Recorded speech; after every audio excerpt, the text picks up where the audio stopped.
Book talk finally won. I'm reading ACOTAR. I hope you're happy, because I'm not. You may be asking, what is this book about? Well, actually, I don't know right now. That's kind of the point of this video. I'm gonna read it and recap it for all of us, so you don't have to read it. And I am just so excited to be the first person to do an entire ACOTAR plot summary with random pictures and pointing at them with a Harry Potter wand. Hey, Natalie, you should look at this. You've got to be joking. Well, I hope y'all still enjoy. No, seriously, why did nobody tell me about this? Let's get this not as unique recap as I thought it was started. Let's go. We are instantly thrown into this book following our main impoverished female character who is hunting in the woods trying to provide for her family before the 74th Hunger Games. Wait, no, wrong book. Okay, starting over. We are instantly thrown into this book following our main impoverished character hunting in the woods to provide for her family on a normal day, not the Hunger Games. As she's about to go home empty-handed, she spots a deer and aims with her bow and arrow to shoot it when a guy throws a rock at the tree, scaring the deer away. Wait, no, that's also the Hunger Games. Okay, wait. Trust me, I know what book I'm reading. She's about to head home empty-handed. She sees a deer, she aims for it, and then there's a giant wolf that is also stalking the deer. The book says gargantuous wolf. It's huge. We learn that fairies in this book can come in many different forms, and the weird golden eyes and the fact that she can't hear this giant wolf moving when she sees it walking right in front of her is setting off a few alarm bells. Just a few. But fairies aren't normally in the area. They're not even supposed to be in their territory at all, so can't be one, obviously. We have already been told, even before she thinks it could be a fairy, that humans do not trust them in this world. With her knowledge and concern of it being a fairy, she grabs an iron head arrow that is also made out of ash wood, which both of those things cause great harm to fairies, and is the only way that humans were able to kill them. So she decides for her safety, maybe she should use that arrow right now to hit that wolf. Just in case. But it's not really a fairy, she's just being delusional. As she's sitting there debating whether to shoot the wolf or the deer, the wolf ends up pouncing on the deer, so she kills the wolf to save as much of the deer as she can, because that would feed her family for weeks. She has perfect aim, the arrow hits the wolf, no problem. The wolf kind of goes down, but she then shoots it through the eye, just for some extra precaution, okay? She's like, it should be dead already, but okay, it's fine. I mean, it's dying, so totally fine. No, nothing to be worried about. No. So she proceeds to skin the wolf and then carries the deer home because she can't carry both of them home, even though she would love to provide for her family. But she is not capable of doing that because she is a malnourished girl. Now, back at the house, we meet Feyre's father and her two older sisters. Her father is a woodworker. He doesn't really make much money off of that. He used to be very successful until there was a failed investment and they lost all of their fortune. And he also is crippled because the creditors that came after them ended up sending thugs once they had moved into the small cottage they now live in to beat him up. He's not doing so great, but he's alive. He's doing his best. Then we have Nesta. She was used to her life of luxury and still basically acts like she's living it. I don't think I'm supposed to like her, but I have a feeling she's gonna end up being my favorite. I could be totally wrong and she could be awful, but I feel like she's gonna be my girl. Elaine is the middle child and she has been able to find joy in every situation they have been in and is just so happy, has her little garden, so adorable. She's just too happy already. I don't think she's gonna make it because both the sisters try so hard to protect Elaine. She's gonna die. We're like 2 minutes into the recap, but I'm already predicting death number 1 is Elaine. She's not making it through this series, unfortunately, I don't think. If she does, I will be more than happy, but I have trauma from many of her books that are telling me otherwise on that front. And their mother unfortunately passed away from a sickness shortly after they lost all their money. They were just losing everything that started with M. We also don't get a name for her mom or dad. They're just father and mother to us. We're also their children, yay! But her mother, on her deathbed, to her youngest child, tells her, stay together and look after them. She made her youngest child promise that to her. She's under the same knowledge that Feyre is, that in our world, where we'd forgotten the names of gods, a promise was law. A promise was currency.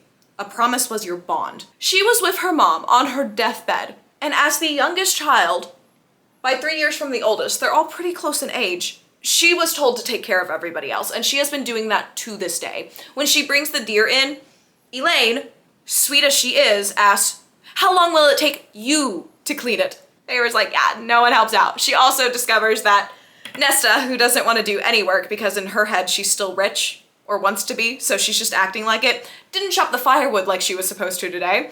And Nesta, after Feyre comes back with a deer to feed them, they were all starving real bad before she brought this deer, has the audacity to ask Feyre to do it tomorrow because she's just so much better. Then Nesta and Elaine start pestering Feyre, whose boots are falling apart, about getting new shoes or getting a new cloak with the money they'll get from the hides from the deer and the wool. And Feyre's just like, oh, okay, great, cool. I'm gonna keep working on chopping this deer up, thank you very much, actually. As Feyre's finishing up, cleaning up the deer, getting the meat cut, getting the hides done, Nesta finishes telling the story she was telling Elaine when she walked in. In the story, Nesta is implying that a man is going to ask for her hand in marriage soon. Feyre goes, Thomas Madre?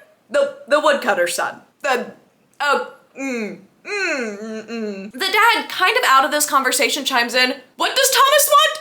And Elaine, little bubbly self, is like, he's going to ask Nesta to marry him. Feyre after this is clearly not happy with Nesta, which makes Nesta annoyed at Feyre for Feyre being annoyed at Nesta.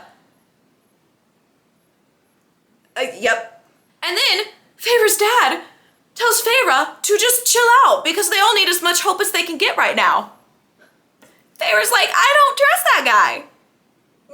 No. Cut to the next day. The next day, the three girls go off to the market to sell the wolf and deer hide. As they're walking in, they see that the Children of the Blessed are there, which is a group of people that still worships the fairies as if they were gods and claims they are kind, good people. Now, everyone else, including our girlies over here, all believe they are evil, because according to everyone else, the fairies used to use people as slaves until the 6 mortal queens all got together and made a treaty with the fairy people. So now the humans all live in one part of the world, and the fairies all live in the other part. But the fairies, get this, are still coming over sometimes and hunting down people, according to our girlies. So like, yeah, I wouldn't be a big fan of the fairies either, would I? No. These three bicker back and forth with them for a little bit, and then they move on into the market.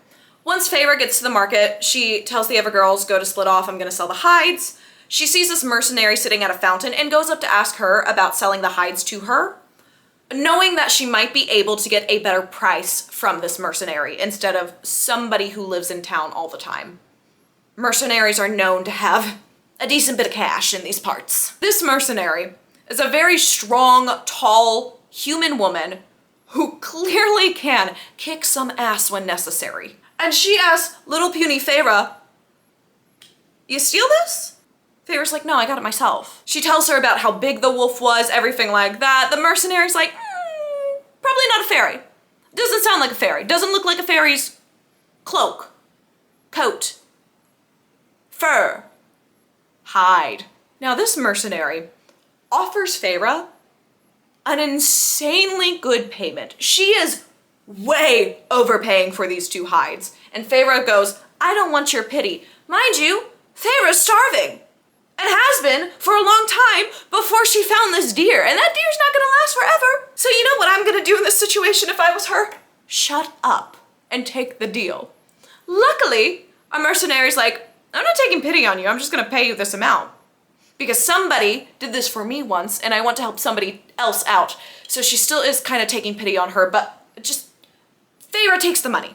Thank goodness. Feyre then takes this chance to ask the mercenary if the rumor of more fairies attacks are true, because normally richer households will hire these mercenaries to protect them from the fairies. So this girl would have experience with this. Feyre also includes in this question at the end, like, would a war start because of this or anything? Should I move my family if I can? And so the mercenary gives her some details. The mercenary goes, yes, there have been more attacks, but we don't know what they mean.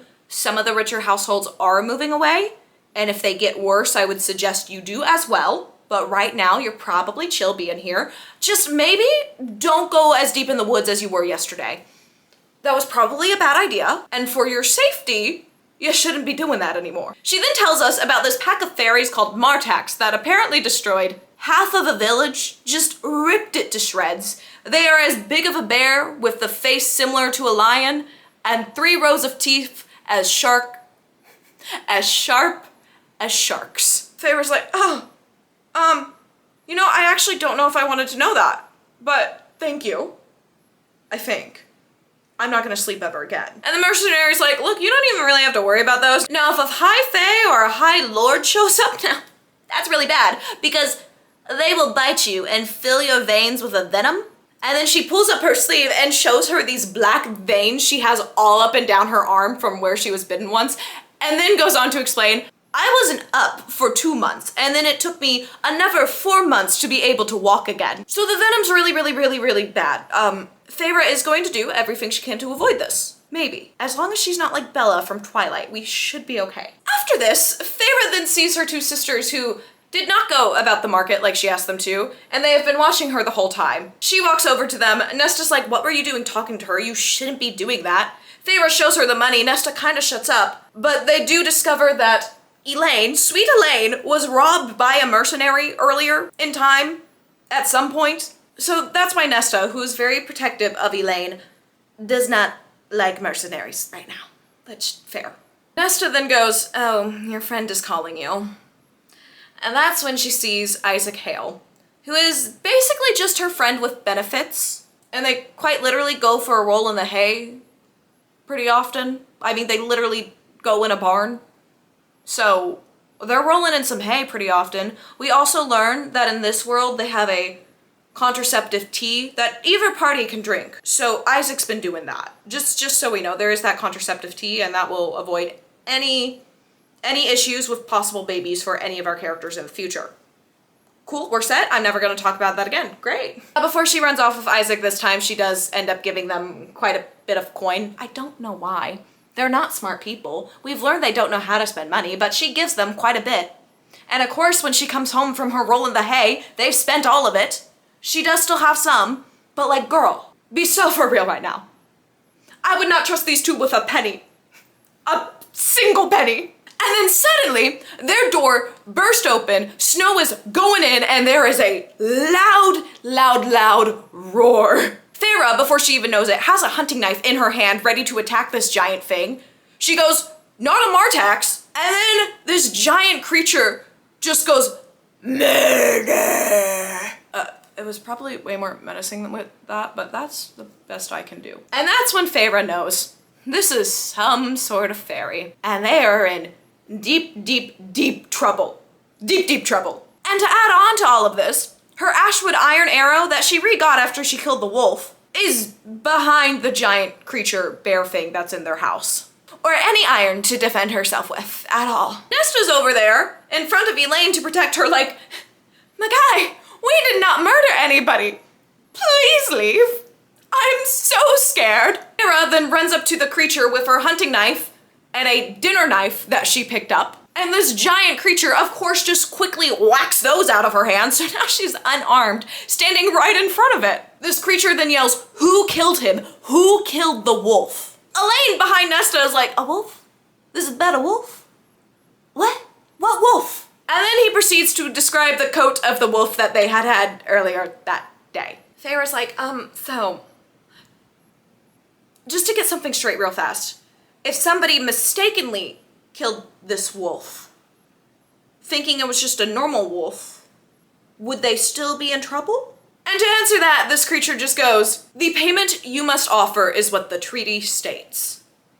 The treaty that those 6 mortal queens made up states something about this situation. Feyre's just like, for a wolf?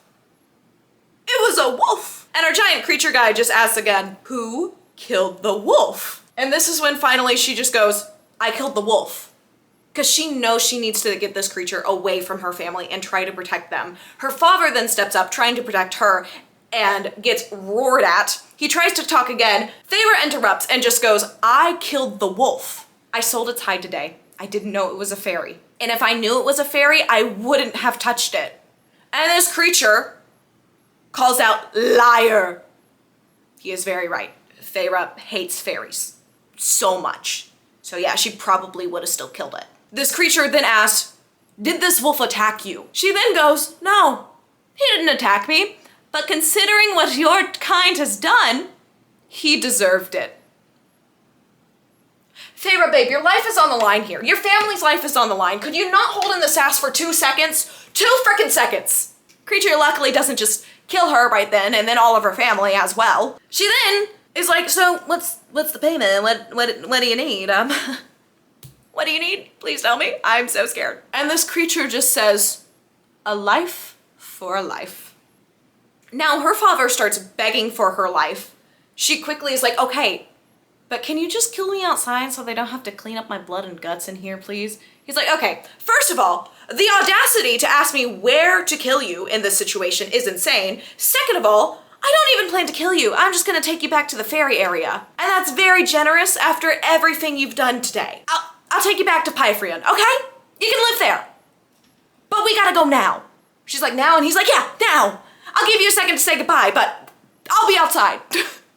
She starts saying goodbye to them. She's explaining how to get food, how to survive during this, how Gale's gonna come help them out. That is the Hunger Games again. Okay, just since we're similar to the Hunger Games like this. All right, yeah. Sorry, Millie Bobby Brown, you've been recast. Sucks for you.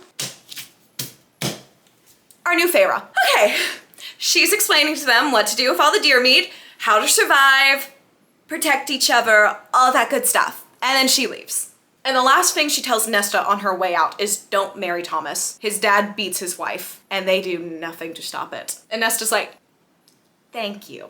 Her dad then pulls her in for a hug and says, if you get the chance to escape from him, don't come back. Don't come back here. Make a better life for yourself in that world. Don't try to cross the wall. You stay over there. Farrah's just like, okay, this has all been really traumatic. I'm just, bye. Love y'all. I guess I gotta go now. Peace. She walks outside. This creature has a horse waiting for her. So she hops on the horse. She starts trying to ask this creature some questions like, what's your name? Who are you? Blah, blah, blah. And then our creature gets so annoyed, he just casts magic on her to make her pass out until they get to their location. I mean, the realest thing anybody has ever done in a book, honestly, man. Have you ever been with a yapper on a road trip? Sometimes you just want to put a little sleeping spell on them, okay? I can't blame him one bit. When she wakes up, they are now in the fairy area, Pyfrion. The first thing she notices is, oh my word, this is a 2 days journey. I've been unconscious for 2 days. I'm starving. Also, it's spring here and it was winter where I'm from. And then she remembers they use magic to keep it one season all the time in different areas of this fairy world. I'll put up the map somewhere over here so you can kind of see what we're dealing with. When they reach this massive estate that the creature lives at, he just goes inside, leaves her out there. She's like, maybe I should run right now. Then she's like, I'm starving. I would not make it far. These lands are really dangerous. That's a bad idea. Let's go inside, regroup. Also, this estate is gorgeous. It's so opulent. It's beautiful. I'm imagining it to be very light earth tones, just gorgeous. Gorgeous, gorgeous, gorgeous. So she walks in, she heads into a room, and that's when she sees this guy who she realizes has been the creature, and he also has a deer mask on, I believe. He has a mask on that is covered in rhinestones. It's an animal shape. If it's not a deer, I'll correct myself. And seeing this, Feyre realizes this is a high fae. This is not only a high fae, this is a high fae royal. So she starts inching back towards the door, trying to come up with a plan to escape right now because she's so scared. And then she's like, I can't escape. So she just continues to walk in the room and just kind of stands against the wall. Now, mind you, in this room, there's a table full of food, absolutely stuffed. She has never seen this much food back in all of District 12. Okay, that's the last one. I promise. She has never seen this much food in her life. But Feyre also knows that she couldn't eat it because that's the first rule they are taught as kids. Never eat food from a high fairy, high fae. Sorry. Never eat food from a high fae because they may kidnap you and take you back to the fairy area, and she's already there. Why is our girl not eating? I couldn't tell ya, but she's not eating right now. She asks him again, who are you? And his response to that is, eat, sit. Points to the offer for not making her say, nice to meet you, eat. I'm Feyre. I'm looking at a certain book right now. She doesn't do that. She goes, your food isn't safe for humans. Our guy that we still don't have a name for just goes, no, it's safe to eat. And continues on by saying, look, I'm not your jailer. You can go anywhere else if you don't want to stay here. She's like, oh, While she's thinking on this, another Fae burst into the room. And it is a red-haired man that is wearing a fox mask. He burst in, he doesn't even notice Feyre because she is still pressed up against a wall over here. Hasn't moved. Our main guy that's been with us is like, explain, please? And he asks, is Andrus dead? And he just nods and says, I'm sorry. This new Fae is so shocked by this news and just sinks down into a chair and then turns to Feyre and asks, did you enjoy killing my friend? Our main guy then goes, Lucien, behave. We now have a name for one of our Fae. Has the book told us this name yet? No. Why would we need it? Now, Lucien apologizes to Feyre for this. And Feyre knows fairies can't lie, but she doesn't know whether to actually accept this apology or not. She's very confused and I'm very confused for her as well. But he does apologize. Lucien explains he is this guy's courtier and emissary. He then looks at Feyre expecting a response and our main guy just fills in, her name's Feyre, and then tells her Alice will come and take her to her room. So Alice takes Feyre to her new room, which mind you is bigger than the entire cottage she used to live in. Feyre notices that Alice is also wearing a mask. This one looks like a squirrel. She's like, well, I guess they are just a fashion trend. I don't know Fae fashion. Why would I? I'm just accepting it at this point. She gets bathed and dressed, and then Alice says, if you're wise, you'll keep your mouth shut and your ears open. It'll do you more good here than a loose tongue. And keep your wits about you, because even your senses will betray you here. Feyre at this point is just like, cool. I mean, how is she supposed to react at this point? This girl is traumatized.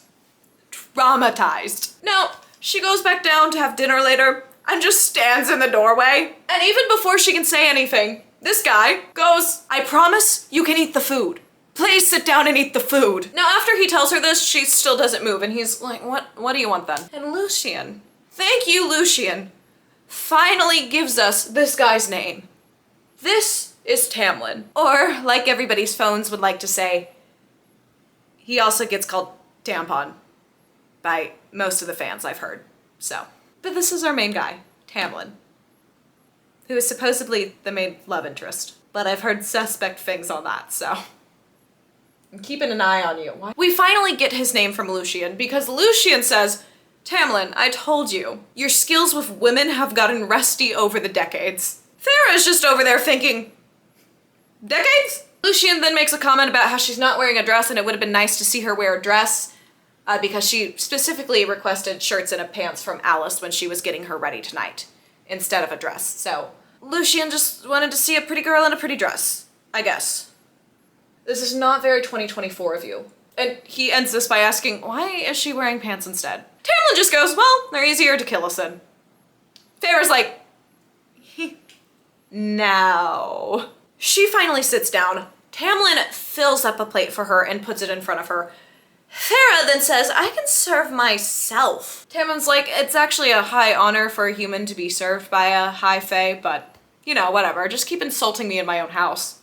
Totally fine. It's not like I let you live for anything, even though the treaty said I had every right to kill you for murdering my friend. But no, please keep insulting me. He then tries to compliment her and just ends up saying, your hair is clean. Woo! That riz from Tamlin is really heating up if your hair is clean. Take notes, boys, take notes. You can get all the girls with your hair is clean. A little later in the conversation, she asks, do you wish for me to earn my keep? What do you expect me to do? He responds with, you can do whatever you want. Do you have any hobbies? She's like, no. Mind you, our girl is a big painter. She loves to paint. She's pretty good at it too. But she doesn't want to tell them that. Lucien then after an awkward moment goes, so why'd you kill him? He goes on poking at this for a while until Tamlin tells him to stop. Feyre now takes this time to beg Tamlin to let her go back because her family relies on her. She is the provider for them. Tamlin assures her that her family is well taken care of currently. But Feyre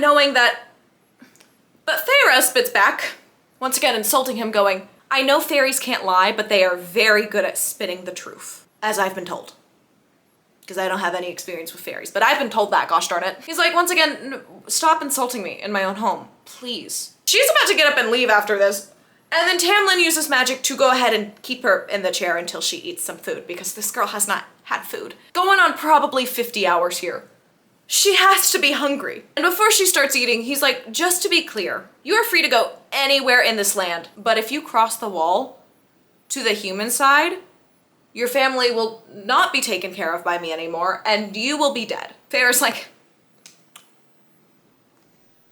cool. She's eating her food. She's not too happy about any of this, obviously, and Lucien's like, come on, we're not all that bad. We're pretty good looking. I mean, do you not like us because you have somebody else at home? And she tells these random men she's just met, I was hooking up with a guy. Tamlin goes, were you in love with him? She just goes, no, and I mean, it is truth in this case. They're talking for a little longer. She ends up heading to bed, but before she goes to bed, she sets up this elaborate trap to be able to wake her up if anybody were to come into her room during the night, and destroys the curtains by doing this. The next day, before Feyre woke up, Alice walks in, and so the rope trap alerts her and hits her in the face as well, and she's like, I mean, why'd you have to destroy the curtains, man? Also, what did you think that would do? Feyre's just kind of going, sorry? She's now out exploring the grounds.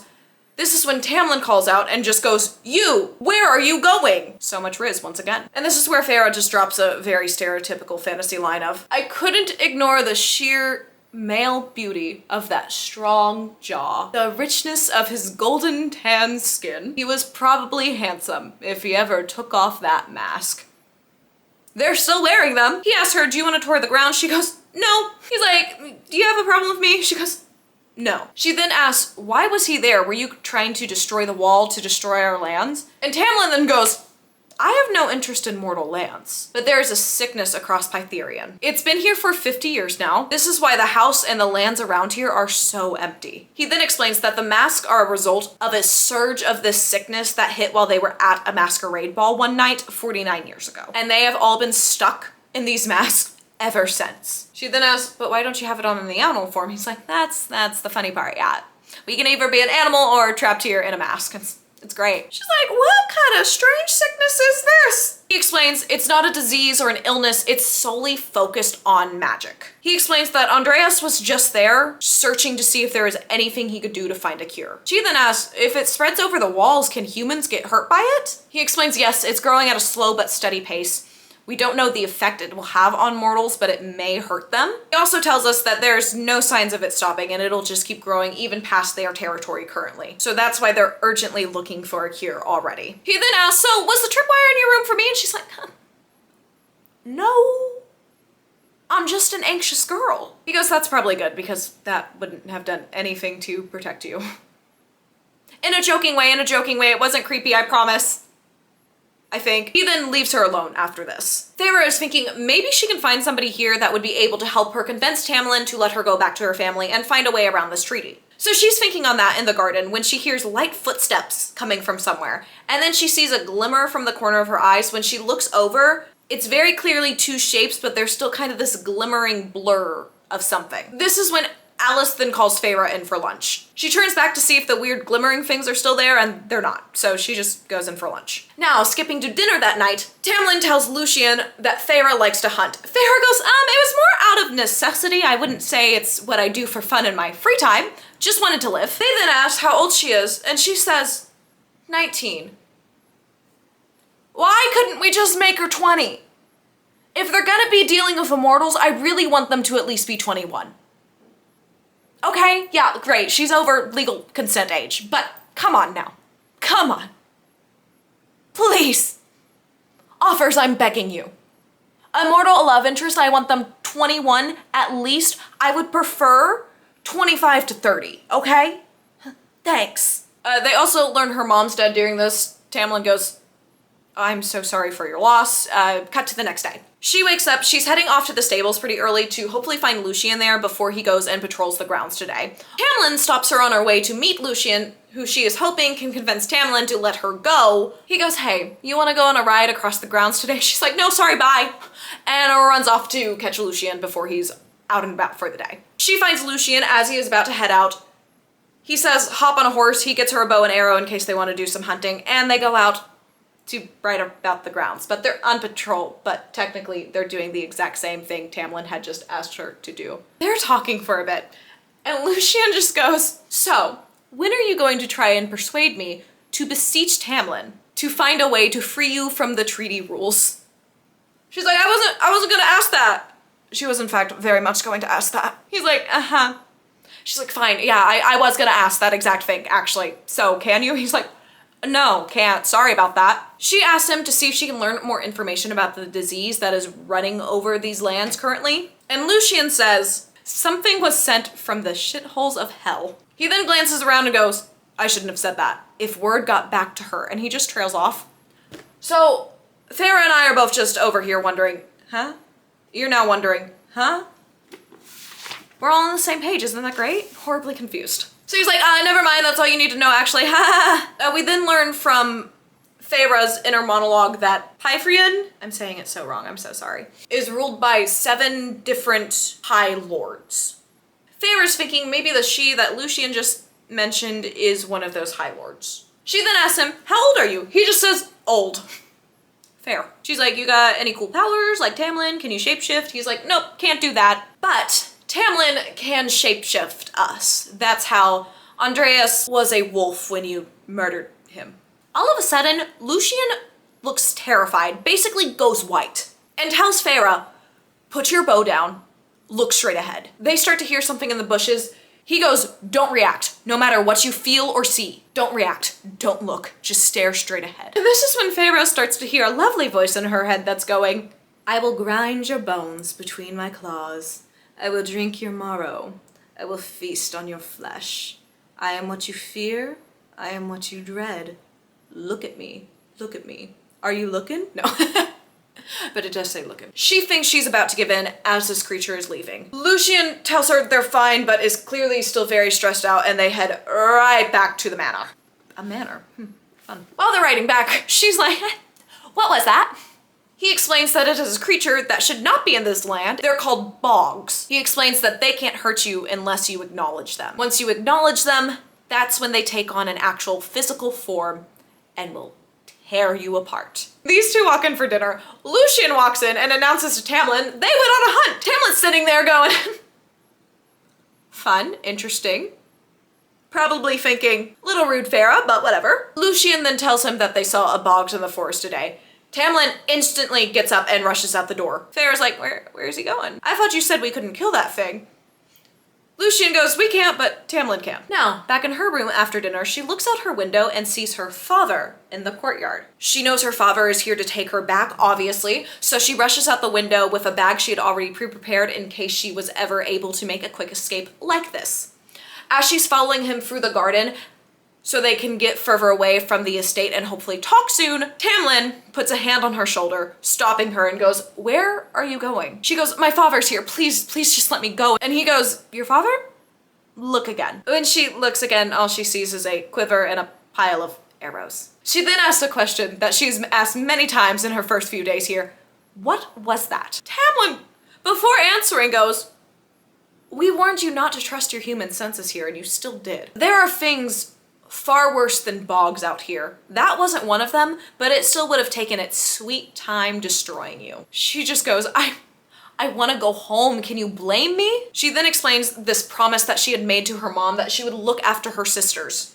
And Tamlin goes, they are well taken care of. You are looking after them by staying here and not getting yourself killed. She accepts this and then asks, why are there no guards here currently? And Tamlin simply goes, because I'm here, we don't need them. They're all stationed somewhere else right now. He then explains what the creature she just saw was. Telling us that its name was a puka nakua. No. Telling us that it's called a puka, and that they use your own desires to lure you in. Now we have a little montage. Over the next 3 days, Feyre is joining Lucien on patrol. They don't really see Tamlin a lot. He basically will sit down for a meal, eat really fast, and then say, I don't want to waste time, I need to hunt down this bogs. Feyre looks over at Lucien after one of these times and goes, you're worried about him, aren't you? Lucien goes, yes. Tamlin can get in moods. He explains that the bogs should not be here. They shouldn't be anywhere near here. And that Tamlin is going to be very, very fixated on this even after he completely shreds this creature. She asks, would that not be too brutal? Then after thinking for a moment, he goes, you don't hold on to power by being everyone's friend. And among the fairies, lesser and high fae alike, a firm hand is needed. We're too powerful and too bored with immortality to be checked by anything else. Later that night, she's in her room, she's asleep, she has a nightmare, and then she wakes up the next day ready to do stuff. What that stuff is, I will find out. So, especially from that last line, I'm getting real sus vibes from these two, both of them. Thanks to TikTok, I've kind of been hinted that I should, but I feel like even if I was reading this on my own, with the amount of romantasy that I've read this year, I would have picked up on that vibe. Lots of interesting creatures, very Beauty and the Beast-esque. I definitely see the inspiration. The world building, pretty all right so far. It's the first 100 pages, so, you know, feel like we're getting pretty set up. This will probably be the smallest we ever see this board of characters, because there are 4 giant books and a tiny Christmas novella, so we're gonna meet a lot of people, I'm sure about that. So let's go get some more reading done and try to find out what all the hype's about.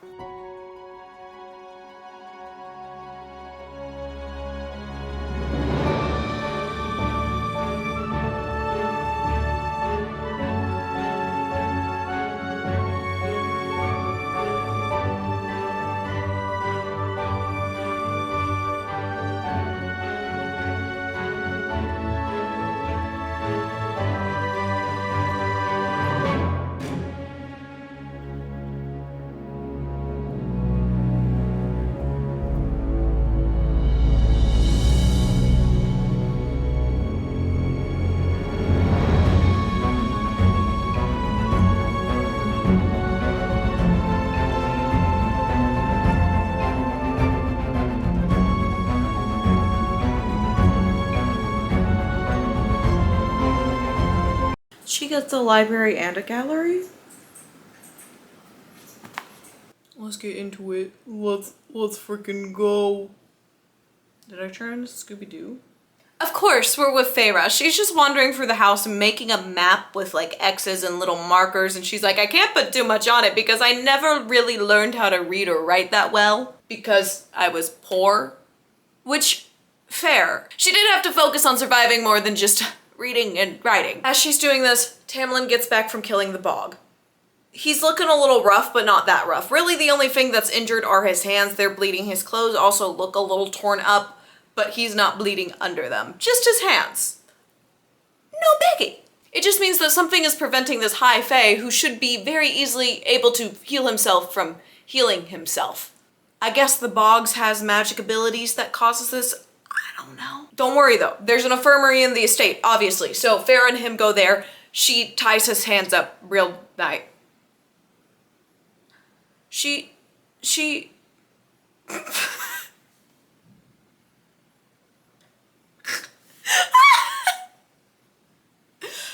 no, sorry, not like that.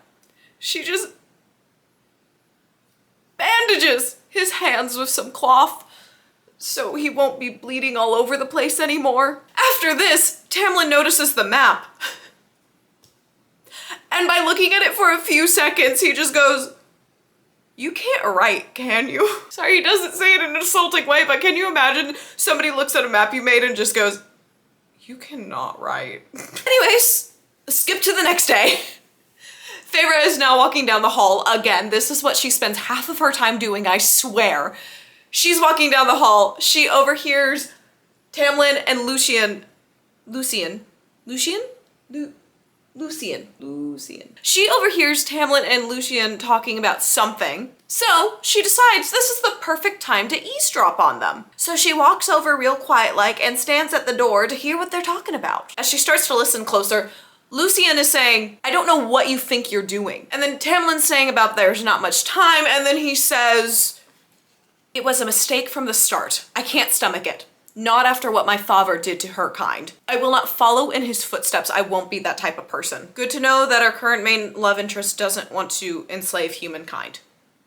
What a win. These two keep arguing vaguely until this one accidentally taps the door, and with their super fae hearing, they hear that. And they're like, And she comes up with a great excuse of, Lucien, do you want to go hunting again? Because they've been doing that a lot. And Lucien just goes, no, but Tam can. Forcing these two to hang out. He is trying so hard. So hard to get these two together. These two are now hanging out. And she instantly tells him, I don't like hunting. I only did it to survive. Please don't make me go hunting again. They end up just talking for a little bit. She asks to go to a study in the house.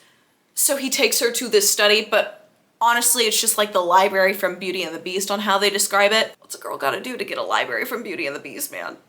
What's a girl gotta do? I'll do it. Once they're there, she basically just tells him, I just wanna hang out by myself now. Can you peace out, please? So he does. She wanted to go to this study because she wants to write a letter to her family to try to warn them about the magic blight that's happening and that it might affect humans someday as well in some form. So she starts getting children's books, some other books, just to try to figure out words to write because, again, she doesn't really know how to write or read all that well. So she grabs a bunch of books, she's writing down a random list of words, she gets frustrated at some point and starts walking around to just chill out for a second instead of staring at books that she can't read, which would be horribly frustrating. So she's looking around, and then she sees this mural on the back wall, and this mural is dictating the history of the Fae. It starts with a cauldron, and then the cauldron tips over, and it makes all the lands that they live on, and then it shows the war between the fairies and the humans, and then it has all the other courts named on there as well, so autumn, winter, summer, dawn, day, and night court as well, and of course their spring court. And also, there's this really big mountain that looks really important, but obviously she's not a fae, and it doesn't have a name or anything, so just keep that in mind. Tamlin then walks in, and he's like, I can help you out. And she just goes, no, you would mock me. And he's like, why would I do that? It's not your fault. And then she leaves. Their conversation's riveting. Later that afternoon, she goes back to the library. Her list of words isn't there anymore, and it looks like her books have been messed with. She's just figuring some servant, palace staff has come in and moved some things around, cleaned it up during the day. Doesn't think anything of it. She then goes off in search of Lucien, who she ends up finding in his bedroom.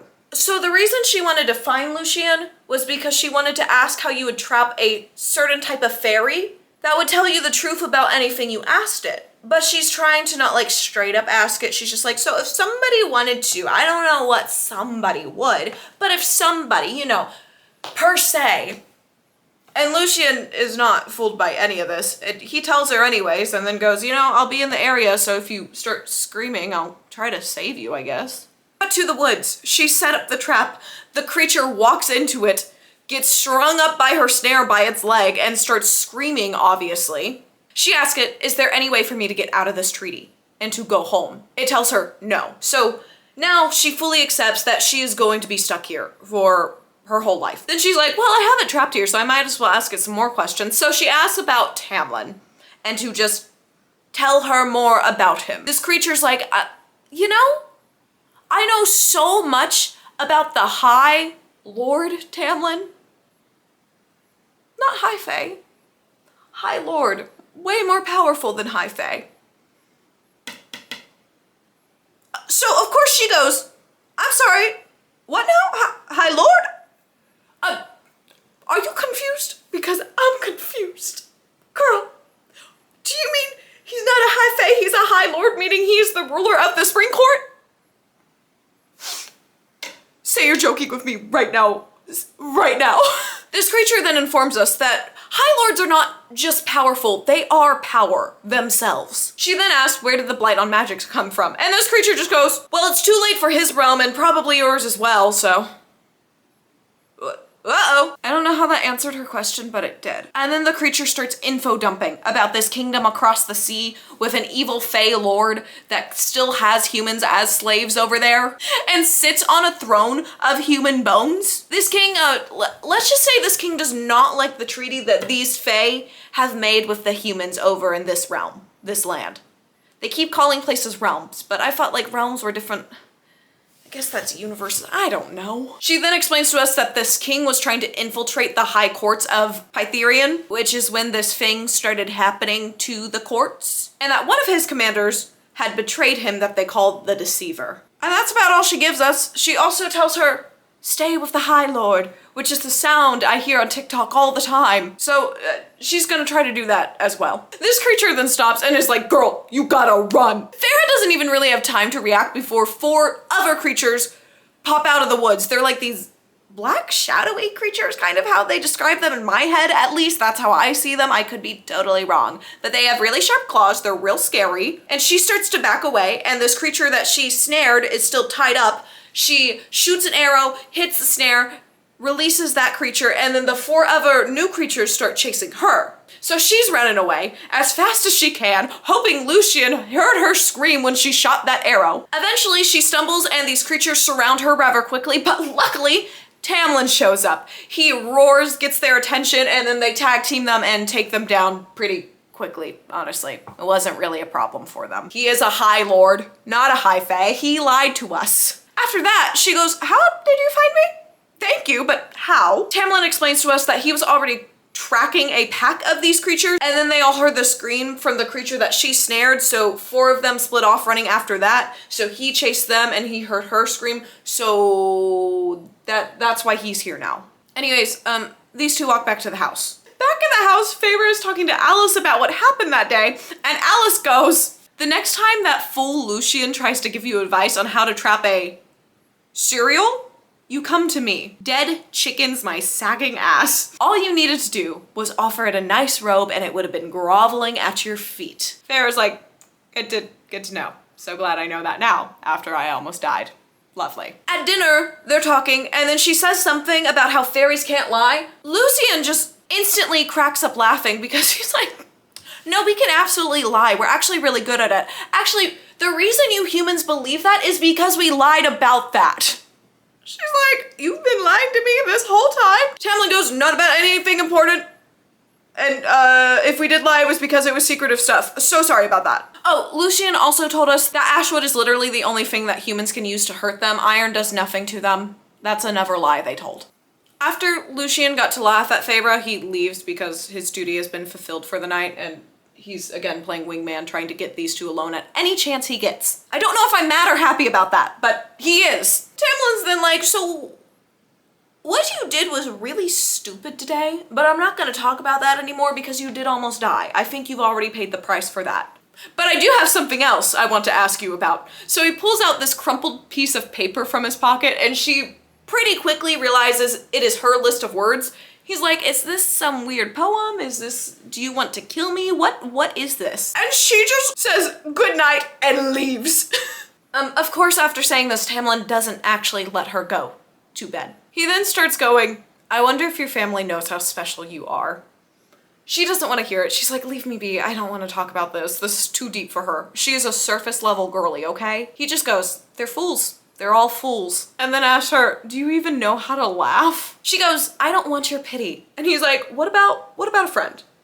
So they're friends now. They're BFFs. Also, this is a good place to add in that some Faes were friends with the humans during the war. That's why they were able to stay in the war at all, because they had some Faes. I feel like that was pretty common. That's what I figured was going on anyways, but I don't really know how relevant this old war is, man. It's coming up a lot though. Anyways, Tamlin continues on. And he's explaining, your family's safe. I have them well taken care of. Nothing bad is going to happen to them. She accepts now that she's going to be here for the rest of her life and just asks, do you have any paint? Because remember, she really likes to paint. Tamlin's like, no, but we can get it in 2 days with Amazon Prime's 2-day shipping. He doesn't say that, but he does say they can get it in a couple days. So, yeah. He also says that there's a gallery in this house, and they can also have that ready in 2 days when the paint gets here. So a lot of stuff is going to be here for her in a couple days. And then we get the first little sign of actual chemistry, I guess, between them of, he smiled at me still, broadly and without restraint or hesitation. Isaac had never smiled at me like that. Isaac had never made my breath catch just a little bit. On page 150, we are finally seeing a possibility of romance in this romance fantasy book. Romantasy book, as most people would call it. Cut to later that night, early next morning. She wakes up from a nightmare and hears urgent shouting from downstairs. It doesn't sound panic, but it's very urgent. So she goes down. She sees Tamlin carrying in this fairy who has stumps on the back of his back that should have wings, but they don't. They've clearly been chopped off and he is losing a lot of blood. Tamlin sits him down on the table, trying to help the wings out, trying to stop the bleeding with his magic. Farah then goes and sits at the front of the table, holds this fairy's hands, because this fairy is just so panicked, so worried, just repeating over and over again, clearly traumatized, saying, "My wings, she took my wings. She took my wings, my wings." This is the third or fourth time we've heard about this mysterious she that doesn't have a name yet for us, but there is a she that's causing very big problems. Tamlin is unable to stop the bleeding on this fairy's back, and the fairy eventually passes away. Farah is still sitting there holding the fairy's hands, even after he's passed. Tamlin eventually goes, "You can let go now. He's not there anymore." She doesn't let go the first time, and then he says it again, and kind of pulls her up, and is like, "Let me take you back to your room." As they're walking up to her room, she's like, "No, we have to bury him." And he's like, "I will. I'll bury him." She's like, "Let me help." He's like, "No, I need to do this by myself." Before he goes, he does ask her, "Why did you sit there and hold his hand like that? I thought you hated fairies." She goes, "Because that's what I would want somebody to do for me if I was dying. I'd want somebody to be there and hold my hand in the final moments. And I so regret killing Andrus, and probably will forever regret that. And I'm so, so sorry." Then he goes off to bury the fairy by himself, and she goes to bed. The next day, the trio takes a field trip to go see a pretty Glen. They're over there. Lucien puts down a blanket to sit on because he doesn't want to sit on the grass. Farah's like, "This is really nice grass, I'm gonna sit on the grass." And then Tamlin awkwardly sits beside Farah. But like in the "my crush is sitting beside me" awkward, not the "I don't like this guy" awkward, you know? They're talking for a bit, it's actually pretty sweet, and then he's like, "Let me show you something." Lucien stays back. Again, wingman. He just wants these two to have as much alone time as possible. I'm really shocked he's even here right now. This man comes on the page just to disappear for these two to have alone time. That is his only role in this book so far. Tamlin then leads her to a place and shows her this pool filled of literal starlight, and is like, "You want to go swimming?" She's like, "No." They're talking. She eventually asks, "Is Lucien all right?" And this is where we get a lot of Lucien's backstory from Tamlin. We learn that Lucien was a son of the High Lord in the Autumn Court, meaning he could have been a High Lord there, but it was very competitive there. All his brothers were all fighting for the title, so he didn't really care and just dropped out of the race, started doing whatever he wanted. Sleeping with women his father wouldn't approve of, and eventually he fell in love with one of those women. When his father found out about this, he was not happy and had the women executed while two of his brothers held him down and made him watch. Real good family over there. After this, he drops his title and drops out of the running for High Lord over there. He hasn't cared for a long time, and runs over to Tamlin's territory. 3 of his brothers chase him, trying to kill him off. He kills one, Tamlin kills another, and the other one goes back pretty injured, probably. Tamlin's then like, "So I made him emissary, because he's good at talking to people and I'm not." And he also already knew a bunch of people in the court. So it worked out well for me, not his lover. After this trauma dump, they just banter for a bit. And she finally decides, "No, I'm gonna be brave and we're gonna go for a swim." So they start stripping down to their underwear to go for the swim. It's pretty modest underwear of what they tell us. But we start getting our first signs that this may be a spicy book, spicier series, just with how she's talking about his glorious body in her words. Not my words, her words, okay? He also is eyeing her up and down, obviously. They go for a little swim. He's asking about her past, they're chit-chatting, and then eventually they all start heading back to the mansion estate thing. She gestures for Lucien to fall back so they can talk, because Lucien and Tamlin were riding ahead of her. They fall back out of earshot of Tamlin's even really good hearing. And she kind of jokingly says, "You're gonna have to try a lot harder to kill me." He goes, "I really wasn't trying to kill you. I'm so sorry, but I will tell you the truth. I did hesitate for a few seconds, and I will never forgive myself for that. Please forgive me. I guess I'm so sorry. I shouldn't have hesitated." And then he's like, "Please accept this really nice hunting knife as an apology." Feyre's like, "Oh, okay, thanks." The next day, Tamlin takes her to the art gallery. She is completely swept away by it. She's crying. This is her passion, and she's seeing these beautiful paintings that she isn't even capable of describing. Tam, of course, is like, "Come here anytime." And then after she has lunch, Alice takes her to a room that's filled with all the paints and canvases and paintbrushes and colors she's never seen before and paints, and she just paints her little day away. Now, some weeks have passed. We've taken a little bit of a time jump. She's just been painting, a lot apparently, but she hasn't been showing these paintings to any of the 2-3 people she knows in this palace estate. We also learned that Tamlin is called away a lot to deal with the various fairies that shouldn't be on their land, but are, and Feyre is now worried about him whenever he is away. Romance. No. And then as she's painting this random day that we're picking up with her on, she's like, oh my word, this is how they want me to forget about my family and just accept that I'm here forever. And she's like, I can't paint anymore today. I'm gonna go for a walk in the rose gardens. And of course Tamlin finds her, because Tamlin always finds her. Always. He just starts explaining to her that these rose gardens were planted by his father for his mother as a mating gift. It's just, like when they have a mating bond instead of getting married. It's not when they mate for the first... It's a mating gift. Then he's like, you seem upset. She is actively grabbing a rose so hard the thorns are poking into her. A court of thorns and roses. You get it. We're in a rose garden and there's a court and she's poking herself with a thorn. Do you get it? Okay, well, it just said a bunch of the title words, so I... I can't explain that. Anyways, she's grabbing this rose really hard. She's making herself bleed. She's going, I don't even know why I feel ashamed for leaving them, because I know they don't miss me. I know they don't care. And I'm so sorry, because this must seem so stupid in comparison with everything you're dealing with. And Tamlin then reminds us that he is in fact very much ridden by a woman, because he says, if it grieves you, I don't think it's absurd at all. So you're telling me I'm gonna hate this man?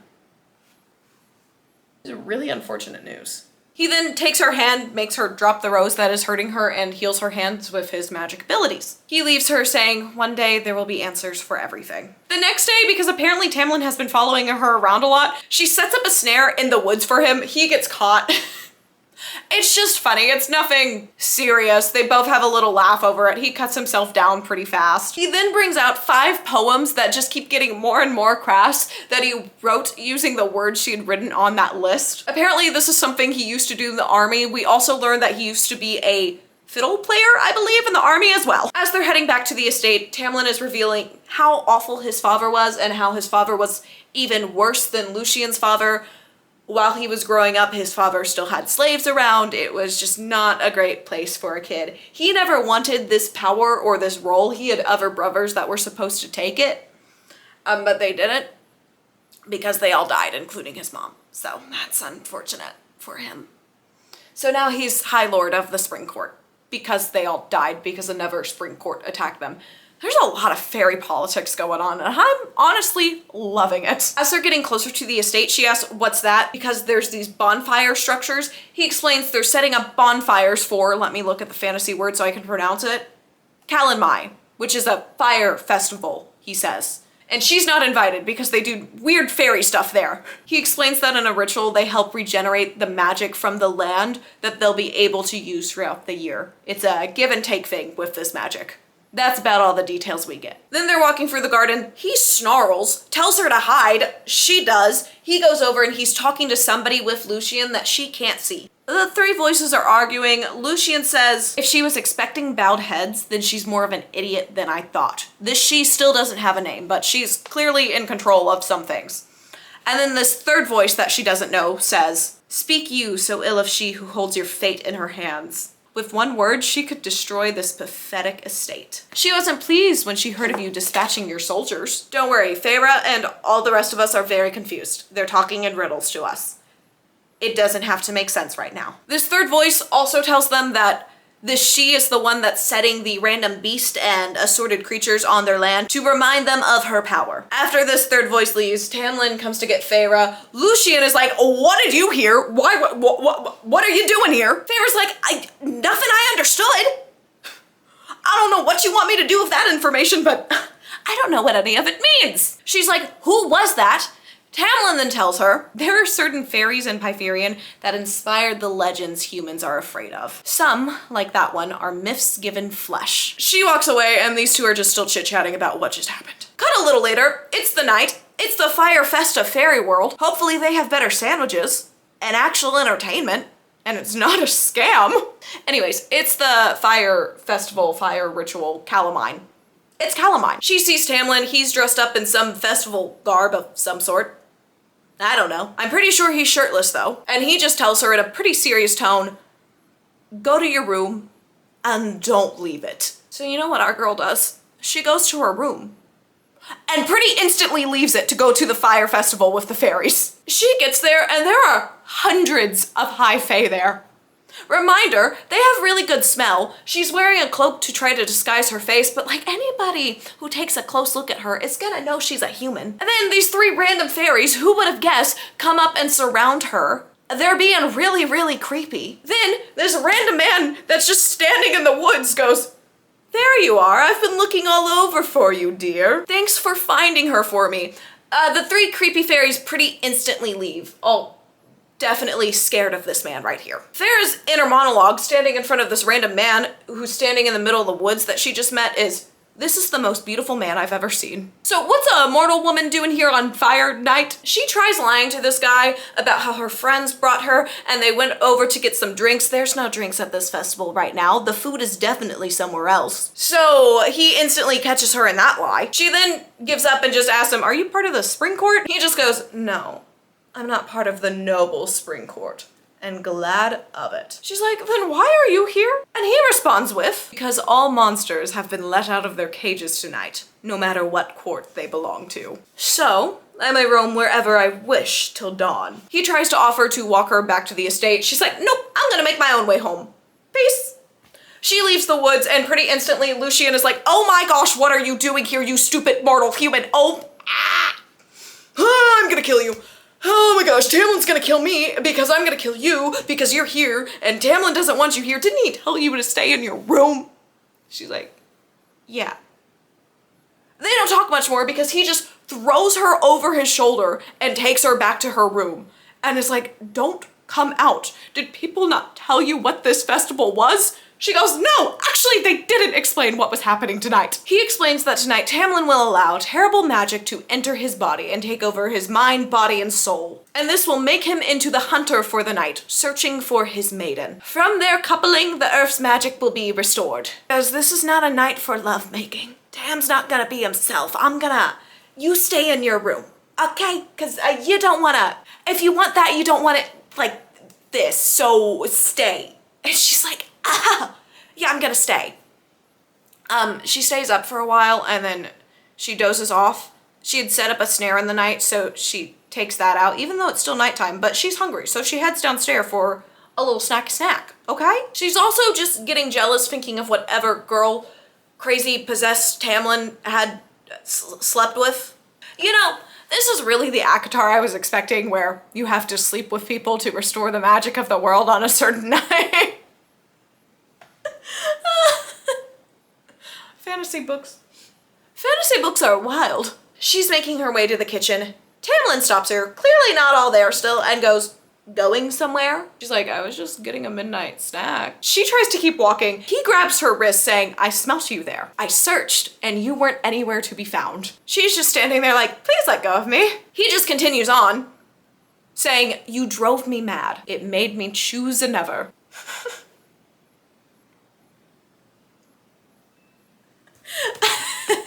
Oh no. And then he goes, "I would have been gentle with you, but that girl didn't ask me to, so I wasn't gentle with her." This was just a little too much information, Tamlin. None of us needed that, actually. Thank you. He's clearly flirting with her through this way. She just goes, "Why would I want to be somebody's sloppy seconds tonight?" Even though her inner monologue is definitely saying the opposite, but whatever, Feyre. Say what you want, I guess. He then bites her neck. He doesn't pierce the skin, but clamps down on her neck so she couldn't move. That's how the book described it. They start moving in some ways while he's just kissing her neck aggressively. He then releases her neck from the hold of his mouth and says, "Don't disobey me again." Luckily, Feyre snaps out of this, slaps him, and tells him, "You don't get to tell me what to do, and don't bite me like an enraged beast." It's then said that he prowls away, and that's all I got for now. This is more of the ACOTAR I expected. But I will say, the story of this book, pretty good. Character decisions, interesting. I feel like I'm getting pranked by the internet saying we're gonna hate him. I really don't understand that right now. I'm sure I will, but right now I feel like it's a big old joke on me. And I'm pretty sure I know who this guy is. I feel like he's actually going to be the main love interest of the whole story. Or maybe he's Nesta's. I don't think that's true though. I think he's going to be her main love interest after this one. That's the thought. That's Ray of Sunshine. I think that's his name. The book hasn't told us yet, but I'm gonna get some more reading done so we can find that out, and I'll be back with more updates and hopefully less lines like "don't ever disobey me." I hate those lines so much. Please stop making me read those lines offers, please. I beg of you.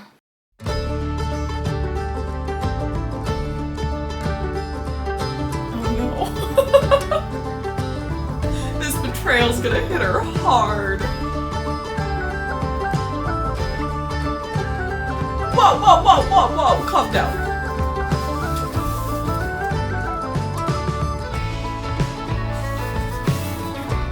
Is this Ray Sam guy? It is! You're the dude.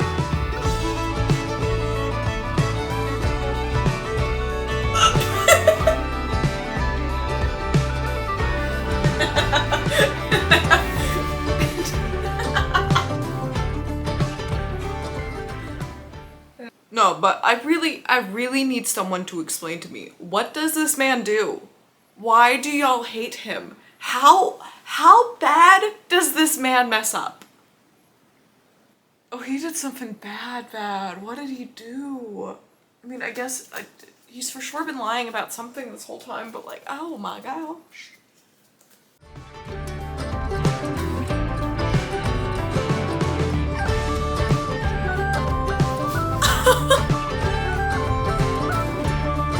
Oh, shut up. Shut up.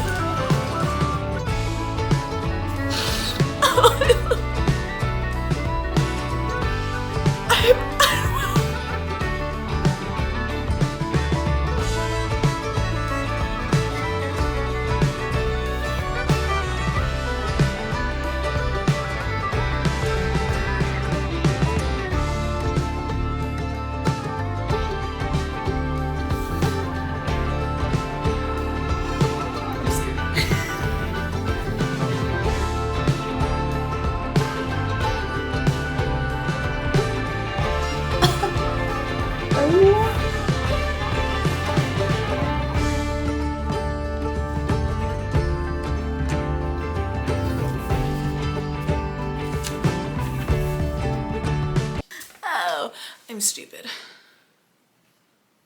If you didn't know that, now you do. I mean, I have multiple videos on YouTube that are longer than most films ranting about books, so something's not right in the head when you do that, okay? It's just not right. Okay, these three are having breakfast. Lucian's like, why do you have a bruise on your neck, Feyre? Tamlin goes, I bit her. She didn't stay in her room like I told her to. She calls him a fairy pig and storms out.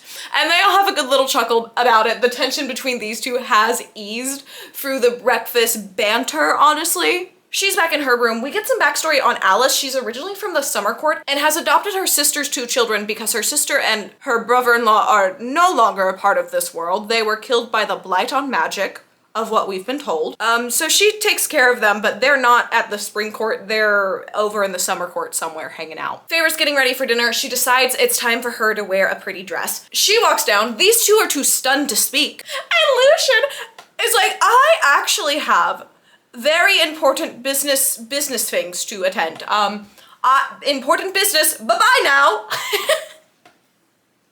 And just leaves these two to have dinner alone. She sits at the other end of the table from him. It's one of those big long tables, so he uses his magic to shrink it because she made a comment about how far away they are. She's like, you know, you could have just sat closer. He's like, no, why would I miss the chance to impress a pretty girl? They're flirting, they're having a cute little night. They've had a couple drinks, and then she's like, I want to show you something. And she is finally taking him to see the artwork she's been working on these past few months. He's looking for all of it, and the one he really likes is the painting she did of her woods from where she grew up and where she had been hunting these last few years. She's like, it doesn't fit the palace. And he says, I want it nonetheless, which I think is a pretty obvious pairing about how both of them feel about the possible romantic situation between them, but it's really cute. It's not super subtle, but I liked it. It was cute, okay? She's then asking him, is there some way I can help with the blight? Is there anything I can do? He's like, no, there's nothing you can do and I can't tell you any more than that. And then just because of that, she jumps to, am I too much of a distraction? Do you need me to move away? He's like, no. Probably should have let you go from the start because it's dangerous here, but I just can't make myself do that. She's like, what? Why? He basically just goes, I've had a lot of relationships and none of them have known me the way you do or relate to me the way you do. Cut to the next day. These two are on a date in the Enchanted Forest now. He's talking about how he can hear the willow sing and how nice and beautiful it is. She's like, what are you talking about? I can hear the leaves rustling, but I wouldn't call it a song. And so then he goes, oh, I can take the glamour off of your eyes so you can see the full beauty of the fairy realm. She's like, what? He's like, yeah, I can do that so you can see everything.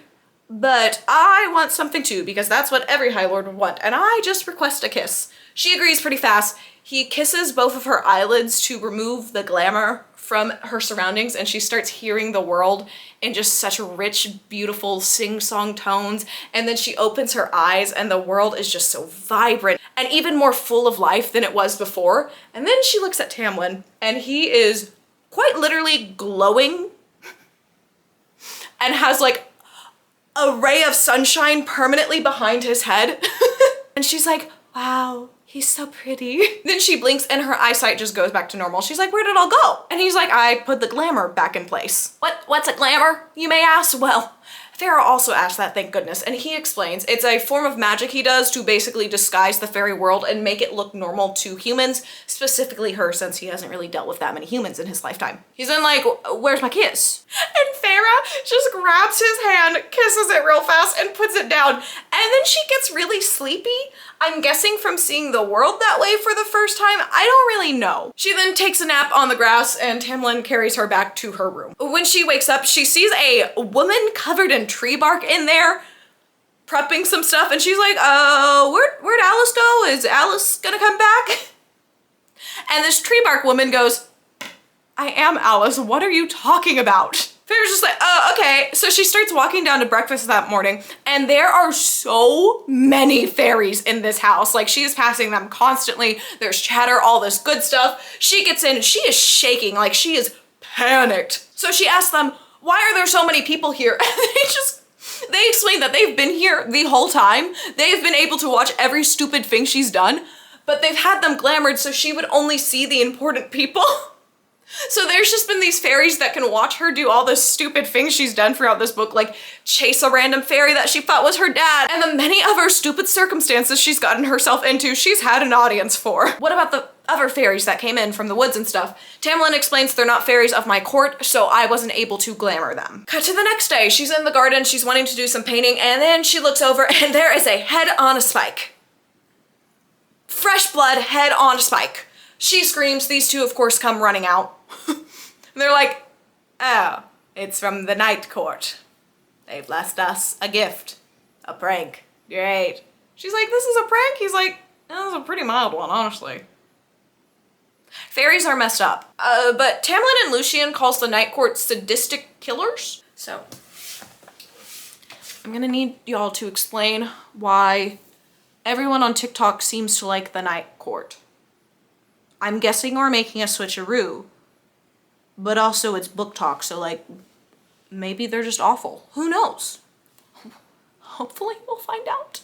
Anyways, later that day, she asks Alice what's going on. She saw some stuff being set up, and she explains it's the summer solstice now, and they're gonna have a little event, and she explains that Farrah will also be able to go to this one. Cut to the festival. She's all dolled up. She's been there for a while. She's about to drink from this fairy wine when Lucien pops up and he's like, please don't drink that. Tamlin's gonna kill me if you drink that. And of course she drinks not just one, but 2 glasses of this. So she is now very drunk. There's music happening, so she goes dancing around, yada, yada, yada. I'm sure she looks so graceful and beautiful and definitely not doing the most random dance moves.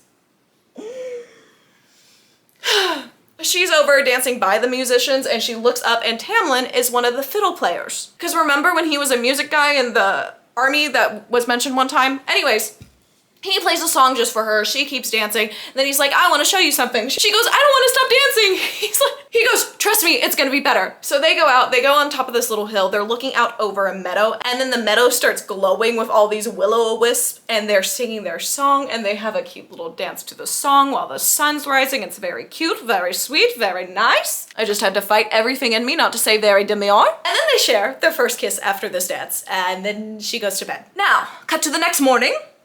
We're all at breakfast again. Tamlin's afraid that she's gonna regret kissing him last night. She doesn't. She clears the air. She's like, you already bit my neck. A kiss is nothing. Lucian is me in every situation like this, muttering, Cauldron, save me.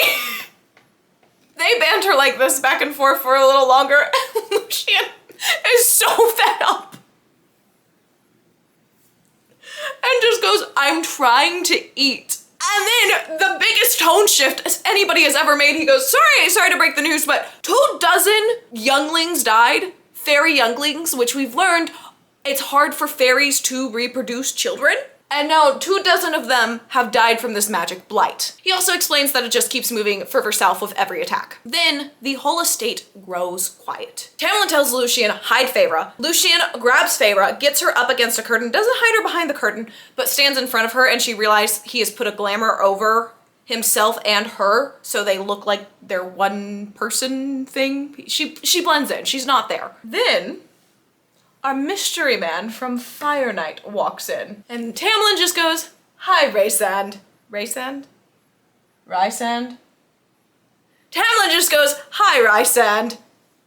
I always thought it was a Rhysander, but I don't know why I thought that. Anyways, Rhysand's here. No, that is not centered. I couldn't find somebody truly hot enough to represent how they describe this man in the book, so I feel like he had his moment in Bridgerton, so we're just gonna go with it, okay? I don't think he captures. It would have to be an AI image, and I like using my actors or random animated characters, okay? He goes, I just wanted to check if you got my little present. That present being the head on the stick, which they did in fact get. I'm sorry. Of what I know, he's the actual main love interest. What kind of plot twist is coming my way? Because, like, I know to expect something, but I don't know how it's going to change so much. Help. Like, I don't know how you're still living here in this small estate. This estate is massive. But I guess it seems like paradise compared to the mountain. Apparently a bunch of fairies live in the mountain, I guess. He also continues on saying, I'm shocked you've made no attempt to save your land in the 49 years. Even now that things are getting more interesting. Lucian then chimes in, very bold, and just says, what do you know? You're just Amarantha's whore. You might be wondering, who is Amarantha?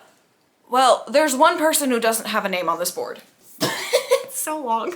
Amarantha is the she that they've been vaguely talking about this last little bit. The one that has been causing all sorts of problems. That is Amarantha. Rhysand's just like, yeah, I am, but not without reason though, so. At least I haven't been sitting around while the world goes to hell. These two continue to insult and banter for a bit now. And then he gets fed up and he says, I've been slaughtering people on the battlefield before you were born. He is very, very, very old. He then lets us know that he and Tamlin have some connection because he says, who do you think taught Tam about swords and females? So he was some sort of mentor at some point in Tamlin's life, I guess. Rhysand's about to leave. We're all chilling out. We're calming down when he notices the third placement on the table that is full of food. And he just asks, where's your guest? Where are they at? And then goes, you dare glamour me. He knows. Ooh, he knows. Then he looks straight at Feyre and goes, oh, it's you from the other night. I see you didn't listen to me when I told you to stay out of trouble. He asks Lucian, who is she to you? Lucian says, my betrothed. All right, Lucian. He then tells Feyre, you would be screaming and running from this place if you were wise. Then he goes to these two and says, oh, she doesn't know, does she? What's going on? He then uses his magic to like grip onto her mind and take control of her and is taunting them, blah, blah, blah. Finally, Tamlin breaks, giving away that he is the one who cares about her and says, let her go. He lets her go from the magic. She's very shaken up. I'm pretty sure she throws up on the floor. And Rhysand just goes, She could have been the one for you, but it's a bit too late. Right before he leaves, he asks for her name. She says Claire Better. There's a girl she vaguely knew in her village, but not that well. He leaves. A little while later, Tamlin goes, I'm so sorry, Feyre. I'm sending you home. It is not safe for you to be here anymore. I cannot have you here. She's like, no, please let me stay. He's like, no, I can't have that. She's like, will I be gone forever? He goes, no, I want to bring you back here someday, but you cannot be here right now. Argue a little more. She begs to stay. He is very firm on she is leaving tomorrow at dawn. Then they start kissing and do a lot more than kissing that night. And then they have a little sleepover, and then the next morning at dawn, he throws her in a carriage and sends her back to her family. During the night, he whispered, I love you into her hair. She's unsure if he actually did, but she never said it back. She's in the carriage now, going back. He put the magic spell on it to make her fall asleep again. He's not even gonna be there, but he can't stand the fact that she might be yapping just to herself. She's pulling up to this big estate. She's real confused about where she is. She was expecting to go back to her little cottage. She doesn't know what's going on. But then her sisters walk out. They don't even recognize her at first. She looks so different. And then she says it's her. Her and Elaine have this great greeting, and Nesta's kind of just standing back there a little shocked, angry, confused. Can't really tell what's going on in Nesta's head. Elaine's like, did you ever get our letters? She's like, no. Elaine explains how they came into the fortune, how somebody came along with something for their dad to invest in. He invested, it paid back really well. They found all his ships that were lost at sea. He got all his money back. She knows full well this is all Tamlin's doing though. Now it's just Feyre and Elaine talking in the garden later that day or the next day. Feyre's father has also decided he wants to plan a ball for the celebration of her coming home, so they'll be having a ball in a couple days as well. They talk about maybe traveling together next year to another continent. She tells her all about the socialite scene and how awkward it was because everybody just pretended like they never left. She also explains that Nesta quit in the middle of the season, which is very unlike Nesta. And also that Nesta went to go try to see her for a week, but her carriage broke down, so she never made it. Then Feyre and Nesta are outside together alone. And Nesta goes, there's no aunt. And she explains whatever worked on Elaine and Father didn't work on me. I remembered everything. I thought I was going insane because they were so convinced you were with this aunt, but I knew I wasn't. I just knew it. Feyre's then like, but Elaine said you tried to visit me. She goes, yes, I tried to find you, but I got to the wall and I couldn't get through and I didn't know what to do. Feyre then asks what happened to Thomas. And Nesta goes, he wouldn't come with me to save you. Guys, I love Nesta so much. She just asks her to tell her everything about what happened. Feyre does. Then she's like, teach me how to paint. So they're painting until the ball happens. And as they're painting one time, Nesta is talking to Feyre about how she hasn't liked their father for a long time because he just let their mother die. He didn't even try to save her. And Feyre's like, oh? And Nesta's like, wouldn't you try to save your High Lord if you could? It clicks in Feyre's brain. She's like, yeah, I would. So she's now thinking about that. The ball happens, nothing really goes on there. Her father the next day is talking about he may buy the better land because of this tragedy that happened. There was a house fire, no one made it out alive, and Feyre is clicking the dots that this is the name she gave to Rhysand? How did I do that? Wait, why am I so stupid?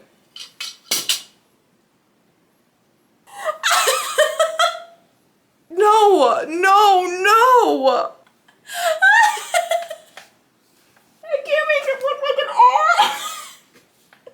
No. Really fun fact. His name doesn't start with a Z. I don't know how this happened. I don't know how I did this. I've been saying Rhysand. Why? Okay, sorry, I'll print out a new one later. Anyways, the family name she gave to Rhysand, they're all dead now. So she's pretty sure Amarantha had them all killed. Because they thought she was her. Feyre basically tells Nesta, I've gotta go. I've gotta go fix this. And then she warns Elaine and her father that if anything suspicious starts happening, they gotta go. This breaks the glamour they've been under and they remember everything. They have a tearful goodbye and she is off. It takes her a couple days just to get back to the wall. And then once she gets to the wall, it takes her a couple days to even find an opening in this wall to get through with a horse. And then she rides all the way to the estate and no one is there. It looks wrecked. Somebody has come through there and just destroyed it. She walks in trying to find them. They aren't there. Eventually, Alice comes out, and Alice tells us everything. Like, buckle up. Freaking buckle up. This side character, just all the lore. She's gonna tell it to everyone right now. Grab a snack, make sure you're hydrated, because she's got a lot of stuff to explain to us. I mean, pages of this random side character just monologue. She said, this is my time to shine. This is the one scene I get in the play and I'm gonna milk it for everything it's worth. All right, let's get into the expo dump. I'm gonna make it as quick as possible for y'all. Alice says, Amaranth took them. She took Tamlin and his entire court under the mountain. The big mountain she saw in that mural that I mentioned 5 million years ago at this point is very important, and all the fairy courts are under the mountain, I guess. Fairy goes, can you tell me who she is? Alice is like, you want the truth? Okay, let's go. She took him because the 49 years of the curse were over, and the deal was he would go back with her when that was up. Before she did this, she summoned all the High Lords of the courts to watch her break him. Fairy's like, curse? What curse? How do I not know about this? She goes on to say, Amarantha is from Highburn, the realm across the sea where they were very upset about giving up their human slaves. And so the king from over there that rules over everybody still sent Amarantha over here to try to get in with the high court and talk them into maybe retaking over the humans. So she's charming all the High Lords with trades and stuff like that. She decides she really likes this area, so while she's trading back and forth, she's also bringing an army in for herself. Her king also has no idea about this. Now she was the king's most lethal general, whose sister had fallen in love with a human, and then that human betrayed her sister and killed her sister, so she killed that human and now absolutely hates humans. So much. When the treaty was made that they had to set the human slaves free, she just butchered all of hers instead. Killed them, they're dead, they didn't get to be free. I guess they got to be free in the afterlife, but that's all they got. Now, when she came over to the High Lords, she convinced everybody she was fine with humans, and that's how she got the trade lines opened. She also knew that she couldn't take out all the High Lords because they're insanely powerful with just her army, so she got close to all of them. She invited them to a ball and had them all drink this wine that had a potion in it that made all their powers bare so she could take them. That's when she cursed all of them 49 years ago. Farrah's like, but the sickness. Alice tells us she is the sickness, and you could have been the one to stop her if you wouldn't have been so blind to your own heart. Farrah was sitting over there. I didn't know. Alice explains you couldn't have. It was part of Tam's curse. What was his curse? Now, Alice explains the backstory on these two. Tamlin and Amarantha, they knew each other. Amarantha desired for Tamlin, Tamlin rejected her. She didn't take that very well. Tamlin had kept her distance until she stole his powers. He is now the one who didn't take that very well. Lucian, as the emissary, was then sent in to try to smooth things over with her, and that's when Amarantha stole Lucian's eyeball, because Lucian said to rot in hell. A bit of an overreaction. Okay. Also, I don't think I ever mentioned that this man was missing an eyeball this whole time. It just wasn't a big deal until now, but he's been missing an eyeball, and that's how he lost it, was through Amarantha. She sent him back so bloodied and battered, Tamlin ended up throwing up. Tamlin has seen some stuff. He's been in army camps fighting. Like, it had to be bad. After that, she hosted a masquerade. Everybody was gonna wear masks in honor of Tamlin's shape-shifting powers and also to hide Lucian's scars. She told everyone, you can all be free if Tamlin joins me as my lover. And Tamlin said, I would rather marry a human. And you guessed it, she didn't take that very well at all. No. So, she gave Tamlin 49 years before he had to join her under the mountain. But if he wanted to break the curse and have full reign over the Spring Court and his powers, he had to find a human who hated fairies so much she would murder one that attacked her unprovoked. He then had to convince this human woman to fall in love with him and say it aloud for the curse to be broken. Say it aloud being the key word. Farrah never did that. Farrah goes, the treaty? Alice goes, there wasn't a treaty. There was never a treaty. You can kill as many innocent fairies as you want. Now, the other part of this curse was that the fairy that she killed had to be one of his men. At first, he was sending out his men every day to try to be killed by a human, but either the girls would go running scared or somebody else would kill them that didn't fit the criteria they needed. He stopped sending men out, and then the few that were left were begging him at the end to be sent out over the wall to try to find somebody to save their entire court and his powers and maybe the whole land, honestly. So that's when he sends Andres out, and that's when Feyre killed him. She then explains the High Lords had tried to rebel at one point, it didn't work out. So Amarantha killed all the ones that rebelled, and their successors are too scared to try again. So everybody's just sitting pretty. Feyre's asking, where are they all living now? Are they allowed to live on their lands like Tamlin was? She goes, no, they're all living under the mountain together. Sounds fun. And she goes, he tried to break the curse any other way, but he couldn't. You were our last hope. You could have broken it all. All you had to do was say that you loved him. She goes, I'm sorry. She explains that Amarantha came here 3 days after she left to take them all under the mountain and left some of the lesser fairies in her mind behind. So that's why Alice is still here. Feyre's asking, would Tamlin be able to destroy her if he had his full powers back? Alice is like, we don't know. We've never seen her full powers. Feyre then asks, how do I get under? Alice is like, you're going home. She goes, no, I'm not. How do I get under the mountain? Take me there. And now we're going under the mountain. Us and Feyre under the mountain to try to save the Fairy King. Alice ends up taking her to the shortcut underground to the mountain. That was a 2 days journey, so Alice says goodbye. She's going to take care of the kids that are in her charge, and Feyre is going under the mountain to probably, to die, honestly, at this point. Before she lets her go under the mountain, she tells her 3 rules. Don't drink the wine, don't make deals with anyone unless your life depends on it, and even then, consider whether it's worth it. And most of all, don't trust a soul in there, not even your Tamlin. Your senses are your greatest enemies. They will be waiting to betray you. And then she's off, and now we're under the mountain. Oh, I'm sorry, she actually didn't leave yet. This is like the 3rd time I've said... Anyways, before she actually leaves, she says, even now, there's a part of the curse I can't tell you. One more thing. Honestly, not a big deal to Feyre at this point. She's like, I'll figure it out later. We're just gonna try to save Tamlin first. She's creeping through the mountain, and shockingly, shortly after, somebody grabs her and takes her to the throne room with Amarantha and Tamlin sitting right beside her. And I'm going, oh crap, she's been double-crossed. This is the plot twist. It wasn't the plot twist. Now, Tamlin sees her and is making no reaction to seeing her. I'm reading this like, why? The person who grabbed her goes, tell her why you came. She goes, I came to claim my love. I came to claim Tamlin. Shut up. I don't know why.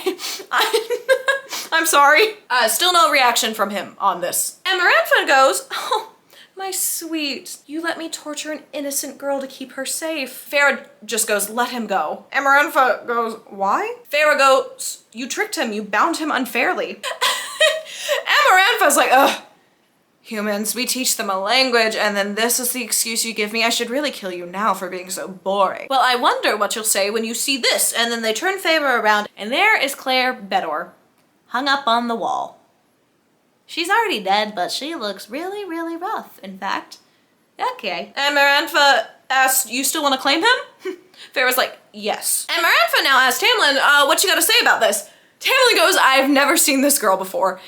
And this is where I realize he's just trying to save her from dying. He's trying real hard, but she makes it really hard to save herself from dying. And Mirand's like, that was a really bad lie. Could you actually care about her if you're lying? Crazy, huh? She then continues on going, well, I've been bored since the other human play toy died, so what if we made a bargain? Now this is one of the first rules she was told not to break. Feyre goes, okay. And Mirand's like, you complete 3 tasks or you solve a riddle and I'll let him go. Feyre, being smart, goes, okay. You have to completely free him and all his court, never come after them again, and give him all his powers back. She agrees to this and says, okay, you'll have a task on every full moon, and I'll give you the riddle to try and solve soon. But for now, let me give you a warm greeting, and then people beat her up and she blacks out. So that's where we are. Feyre is under a mountain with a bunch of fairies who want her dead. Raysand is also there, so I figure he's going to save her at some point and have an explanation for what's going on that Tamlin isn't telling us. And there's a part of the curse that we still don't know.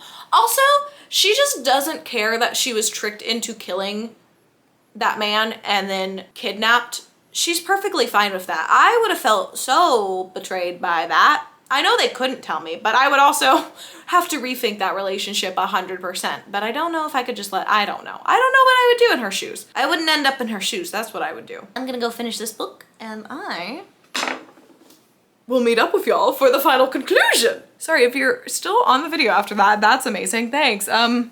If you can stand that, maybe you should just subscribe real fast, actually. That would be great. Okay, I'll be back with the conclusion. Let's finish this.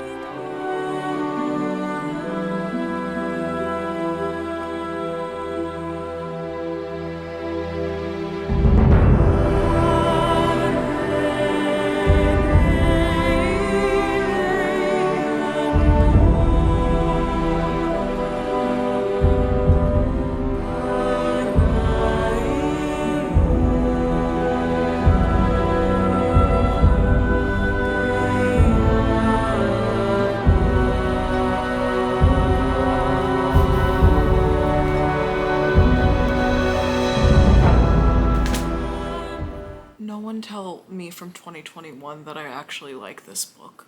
Okay, this is a secret we have to keep in the present. We can't let that get back to her. She would be too upset. My favorite sentence in all of these videos. Let's start the last part of this recap. So last we were with our girl Feyre. She was getting beaten up and now she's woken up in a prison cell. A lovely time. She is also in so much pain. So much pain. Luckily for Feyre, a little later, Lucien sneaks into her cell to heal her up from the wound she has been given. It's pretty bad, but he gets her pretty healed up, but he leaves the black eye and stuff like that so it doesn't look like somebody's come to help her out because he's not supposed to be there.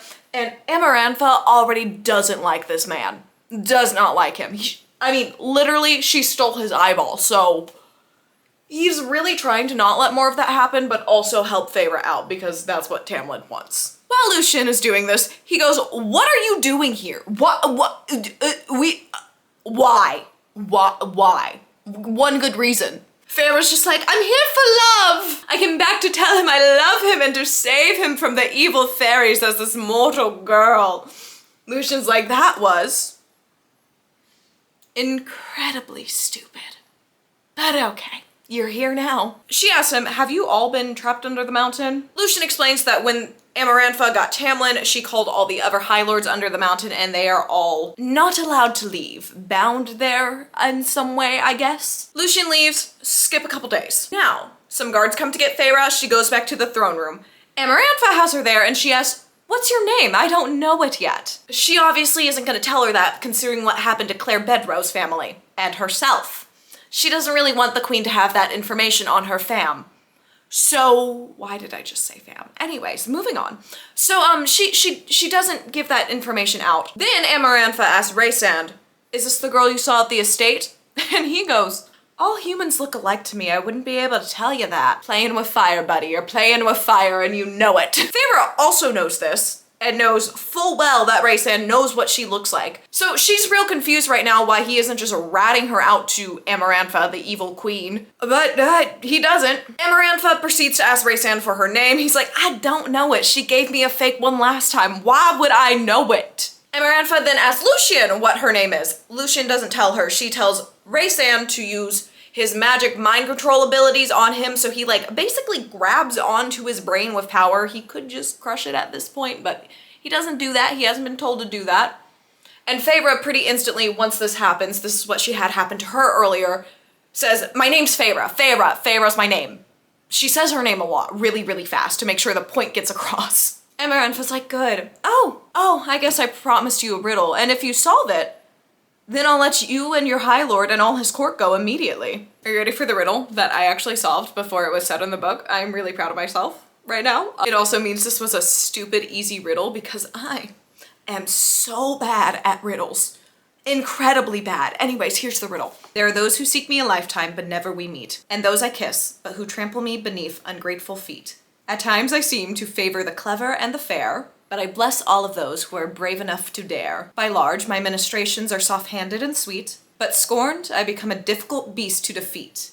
For though each of my strikes land a powerful blow, when I kill, I do it slow." And now she's taken back to her cell again. Now, all these trials are happening on the 3 full moons in the next 3 months. So it's the first full moon now, and now the first trial. Some time has passed. I don't know how much time exactly, but we're at the first trial now. The first task that she is competing in is this giant maze that has a human-hungry worm in it that's chasing her through its mud/crap. She quickly discovers that this worm is blind, so it's going off its sense of smell. She falls in a pit at some point, there's some bones down there, and she sets up a trap with the pit and the bones and makes them spikes and stuff like that.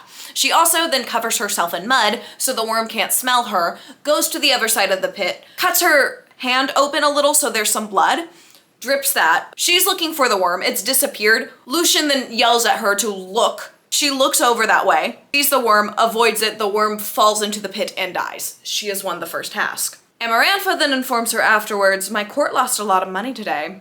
Only one person bet on you winning. Now, during this process of the task, she did get real beat up again. So she's not doing good. She has a bone sticking out. I don't know if it's her bone or one of the bones she broke, but there's a bone in her arm that's kind of sticking out. So she's not doing too hot. The wound is never completely healing, and she's starting to get a fever now after a couple days, which means the wound's getting infected, which would pretty easily lead to death with no treatment. And Lucian has not been able to stop by. Eventually, Raysan just shadows into the cell, just appears from the shadows, he's there now, and he offers to heal her for the price of living with him for 2 weeks out of every month. Feyre instantly goes, no. Raysan goes, are you trying to hold out for Lucian? You're going to risk the safety of your High Lord Tamlin and all of his court that Lucian might come and help you. That is not guaranteed. I am guaranteed right now. No, you're going to die. She just says, go to hell. He offers one more time and then slowly starts to shadow away. She thinks through it and then says, wait, just 2 weeks? Why and what are your terms? He goes, I can't tell you that. That takes the fun out of it. She bounces back with 5 days. He says 10 days. She says a week. They shake on that and he heals her. And after he heals her, she has this tattoo mark going up her hand that also has an eye in the middle of it. Not a real eye, but like a tattooed eye.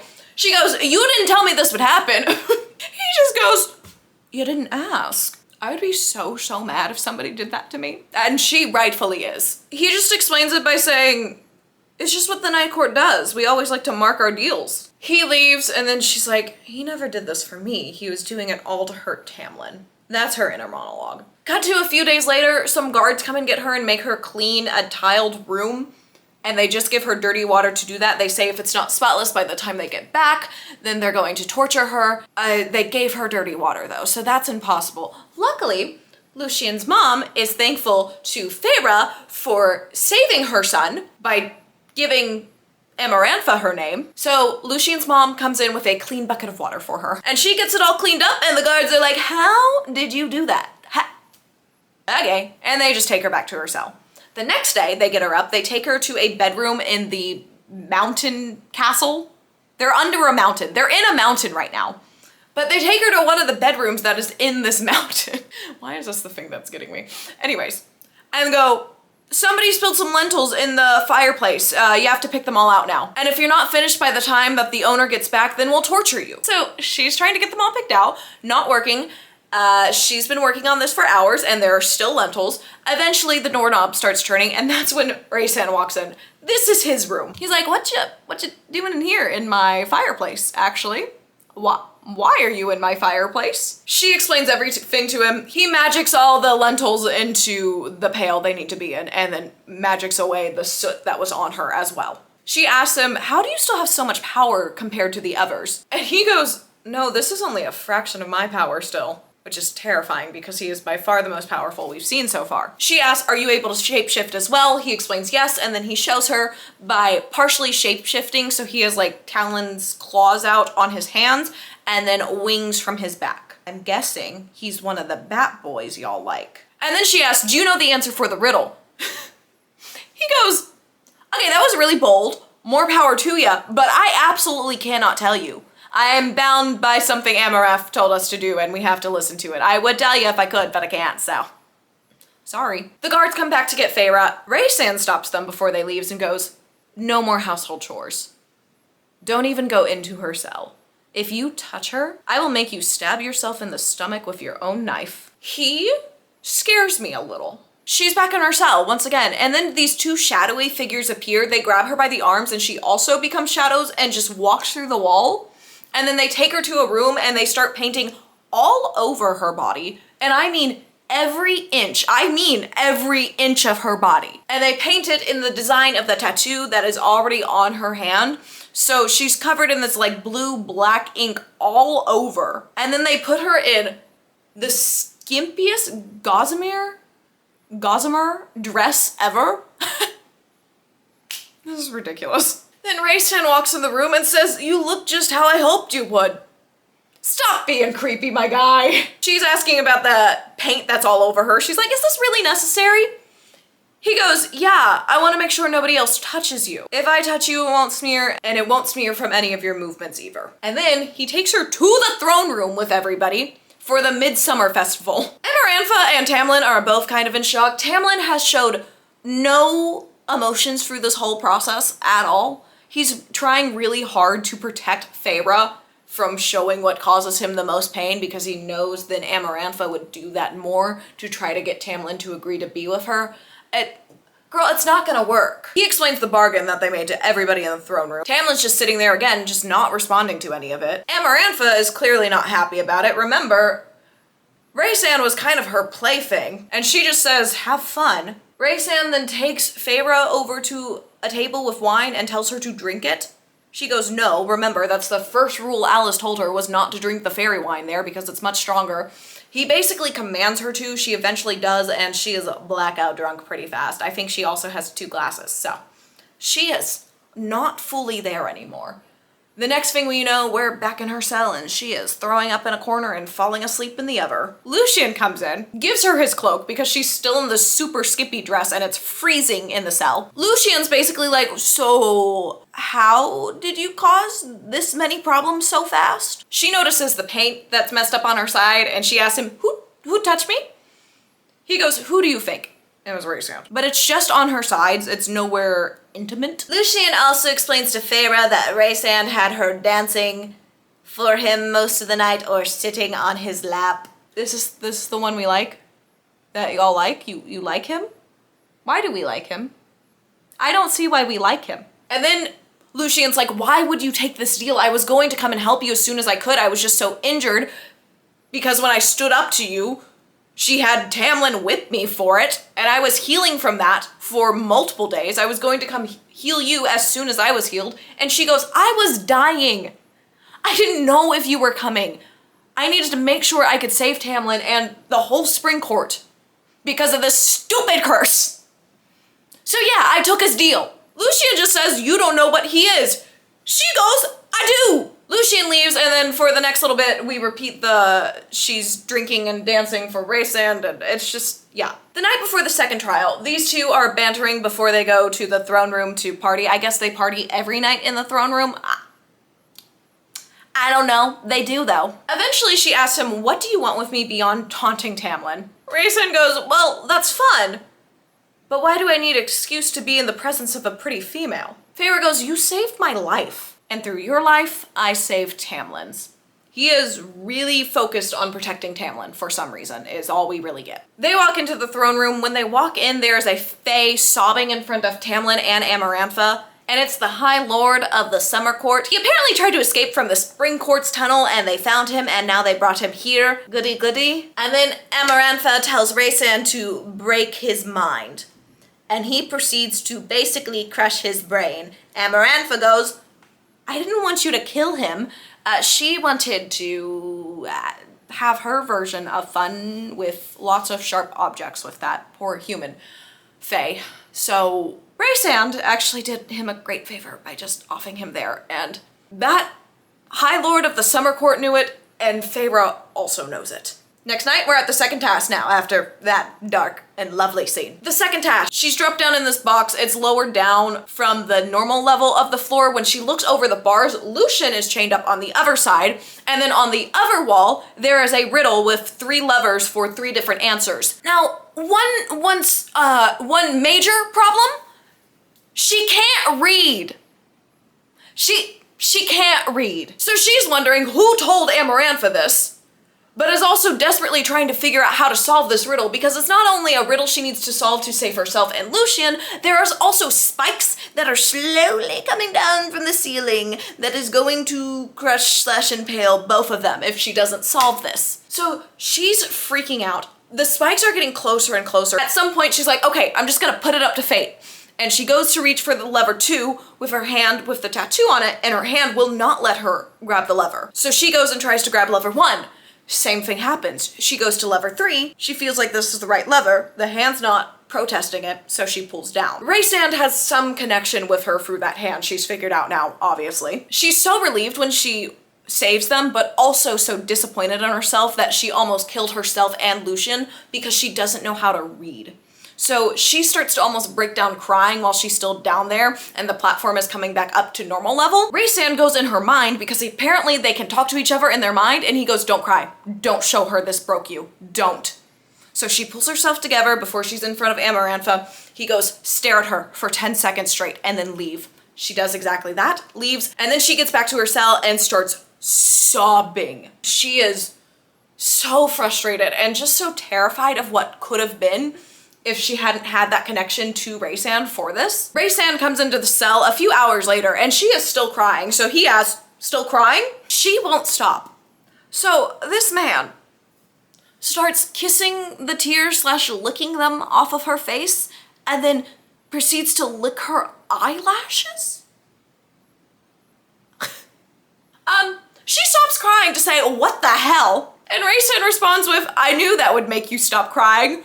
So really creepy, but it worked. They're talking for a bit now. Raysand jokes, maybe when you come to the night court, I'll torment you with teaching you how to read. After Raysand leaves the cell, Feyre's thinking, it took me a while to realize that Raysand, whether he knew it or not, had effectively kept me from completely shattering. Little hints.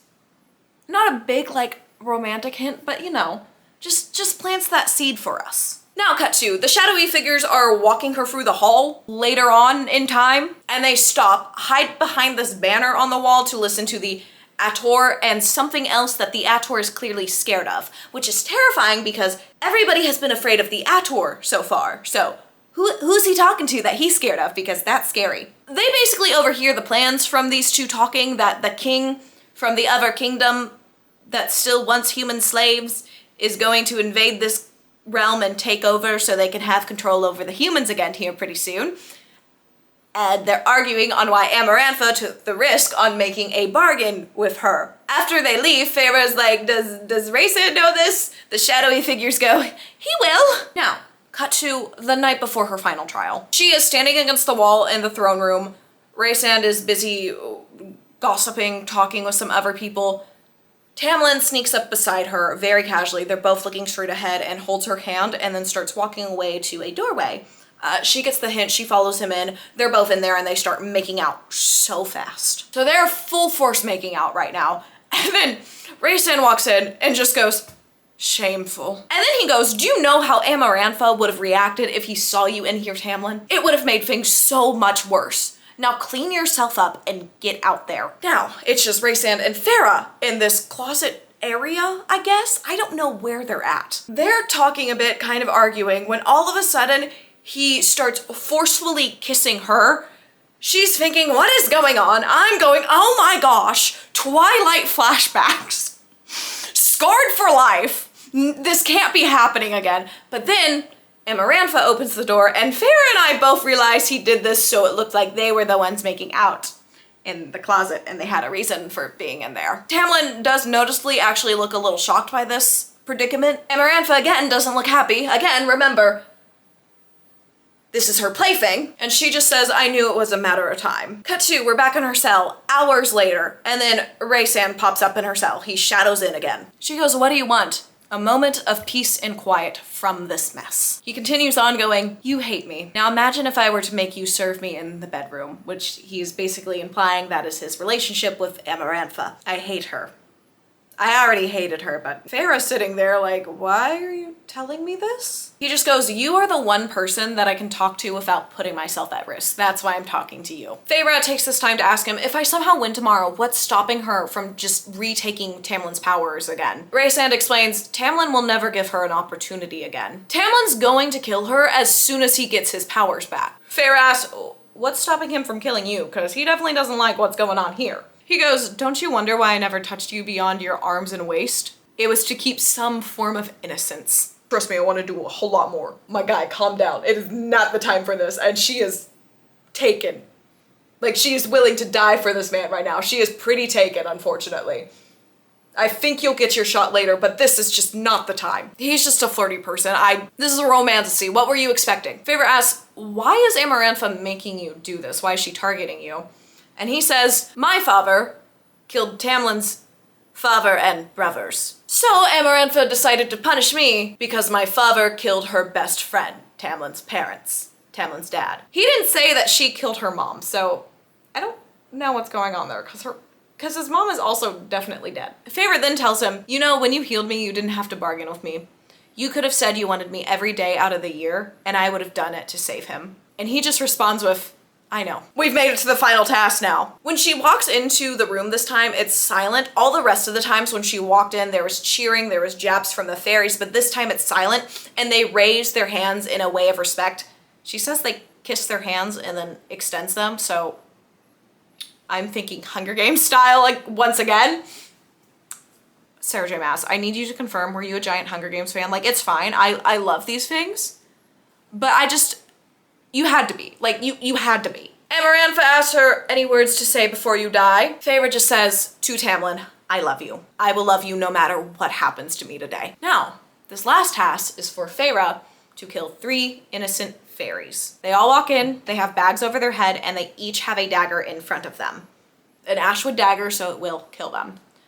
She goes up to the first one, they remove the bag that's over his head. He starts begging her not to do this to him, but she knows she has to do this because this will free everybody else from Amarantha's reign. It will allow them all to be free and to get out of this cave, and these are, unfortunately, just the 3 fairies that she's going to have to sacrifice to do this. Now, mentally, it's taking her a long time to get to a place where she can do this, but she picks up the dagger, he pleads some more, and she buries it in his chest, stabbing his heart. Feyre goes to the next fairy now. She is not doing well mentally, but she goes, and this fairy is just saying a prayer to herself, accepting her fate, and basically telling Feyre, it's okay, I know you have to do this, which breaks her even more this time. She eventually, again, gets up the courage and kills this fairy as well. She goes to the last fairy.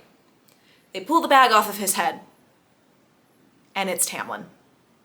I know, apparently the fairy that she said I loved you to before was just a glamored person. Tamlin is under the bag. She has to stab Tamlin. She's freaking out. I'm like, whoa. I was convinced it was Lucien under that bag or that girl was going to be one of her sisters. I was convinced. But no, this was far, far, far less expected. Amarantha sees Feyre clearly freaking out and goes, something wrong? Feyre just goes, not fair. She's breaking down. She doesn't know what to do, but Tamlin looks very calm. And then Feyre remembers what Alice told her about, there's a part of the curse I can't tell you. Listen to everything. Remember what you heard. So she starts thinking through everything she heard, and she remembers the conversations that now it's so clear that Tamlin let her listen into. She thinks back to the time that Lucien said, for someone with a heart of stone, yours is definitely soft these days. And then the ACOTAR had said to him, for someone with a heart of stone, you certainly keep a lot of fear in it. And then she remembers that she has never felt his heartbeat. And so this leads her to the conclusion that his heart is literally stone. She goes with this, grabs the last dagger, and while she's stabbing him says, I love you. The dagger goes in, but it stops. She pulls it out, the end of it is chinked on something. Of course, it's still really hurt because he was stabbed. He is losing some blood as we speak right now. But the crowd starts shouting, she won, she broke the curse. And Amarantha just goes, you assumed when I would free them instantly when you solved the riddle that applied to the task as well. No, for the task, I only agreed I would free them. I never said when. It can be well after your lifetime. And then she starts beating Feyre up very, very, very bad. and keeps telling her, admit you don't love him, admit you don't love him. And of course she's like, no, and she is just getting bummeled. She is kind of going in and out of consciousness already. It's pretty bad. Rhysand is shouting her name. Tamlin is bleeding out on the ground. Rhysand goes over to Tamlin. It looks like he's trying to help him out, but actually he's grabbing the dagger to go stab Amarantha. So he jumps, trying to stab Amarantha, get her away from Feyre. Amarantha has used her powers to put up a wall that Rhysand cannot get through, but Amarantha turns on him going, you traitor! You're just like the rest of them! She uses her powers to throw Tamlin against a wall, and then continues to beat Feyre up with her powers. And while this is happening, Feyre's thinking. She starts thinking of the riddle. For though each of my strikes land a powerful blow, when I kill, I do it slow. She's thinking, this is what those months have been without Tamlin. There was no cure, not pain or absence or happiness. And then she thinks, but scorned, I become a difficult beast. And lastly, she thinks of the line, but I bless all those who are brave enough to dare. And Feyre goes, love. The answer to the riddle is love. And then she's out.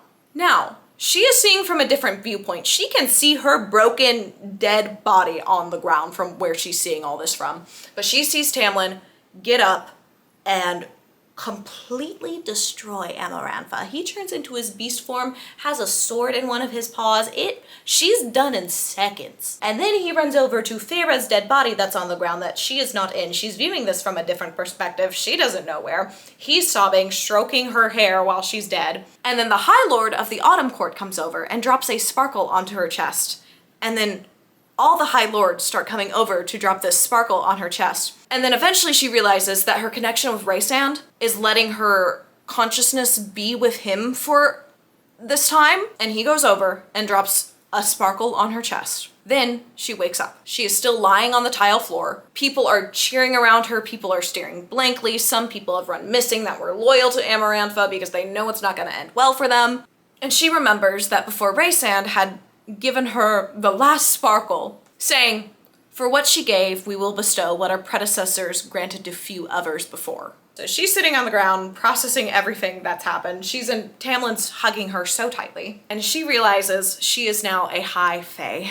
I've been twilighted once again. This is a little better, but still, oh my gosh. And then this last bit of the book is her struggling with what she's done to get them here. Her and Tamlin were going through different meetings with a bunch of other people. They're finally in their room. They're kind of catching up a little. He's still trying to heal some of her wounds that she wasn't able to heal by herself yet. And eventually they end up falling asleep in the same bed. She then wakes up to a tug in her chest. She knows who is sending this. It's from Rhysand, so she follows it to a balcony. She goes outside thinking it's the middle of the night. It is not. It is daytime. So she goes outside and she's like, whoa, that's bright.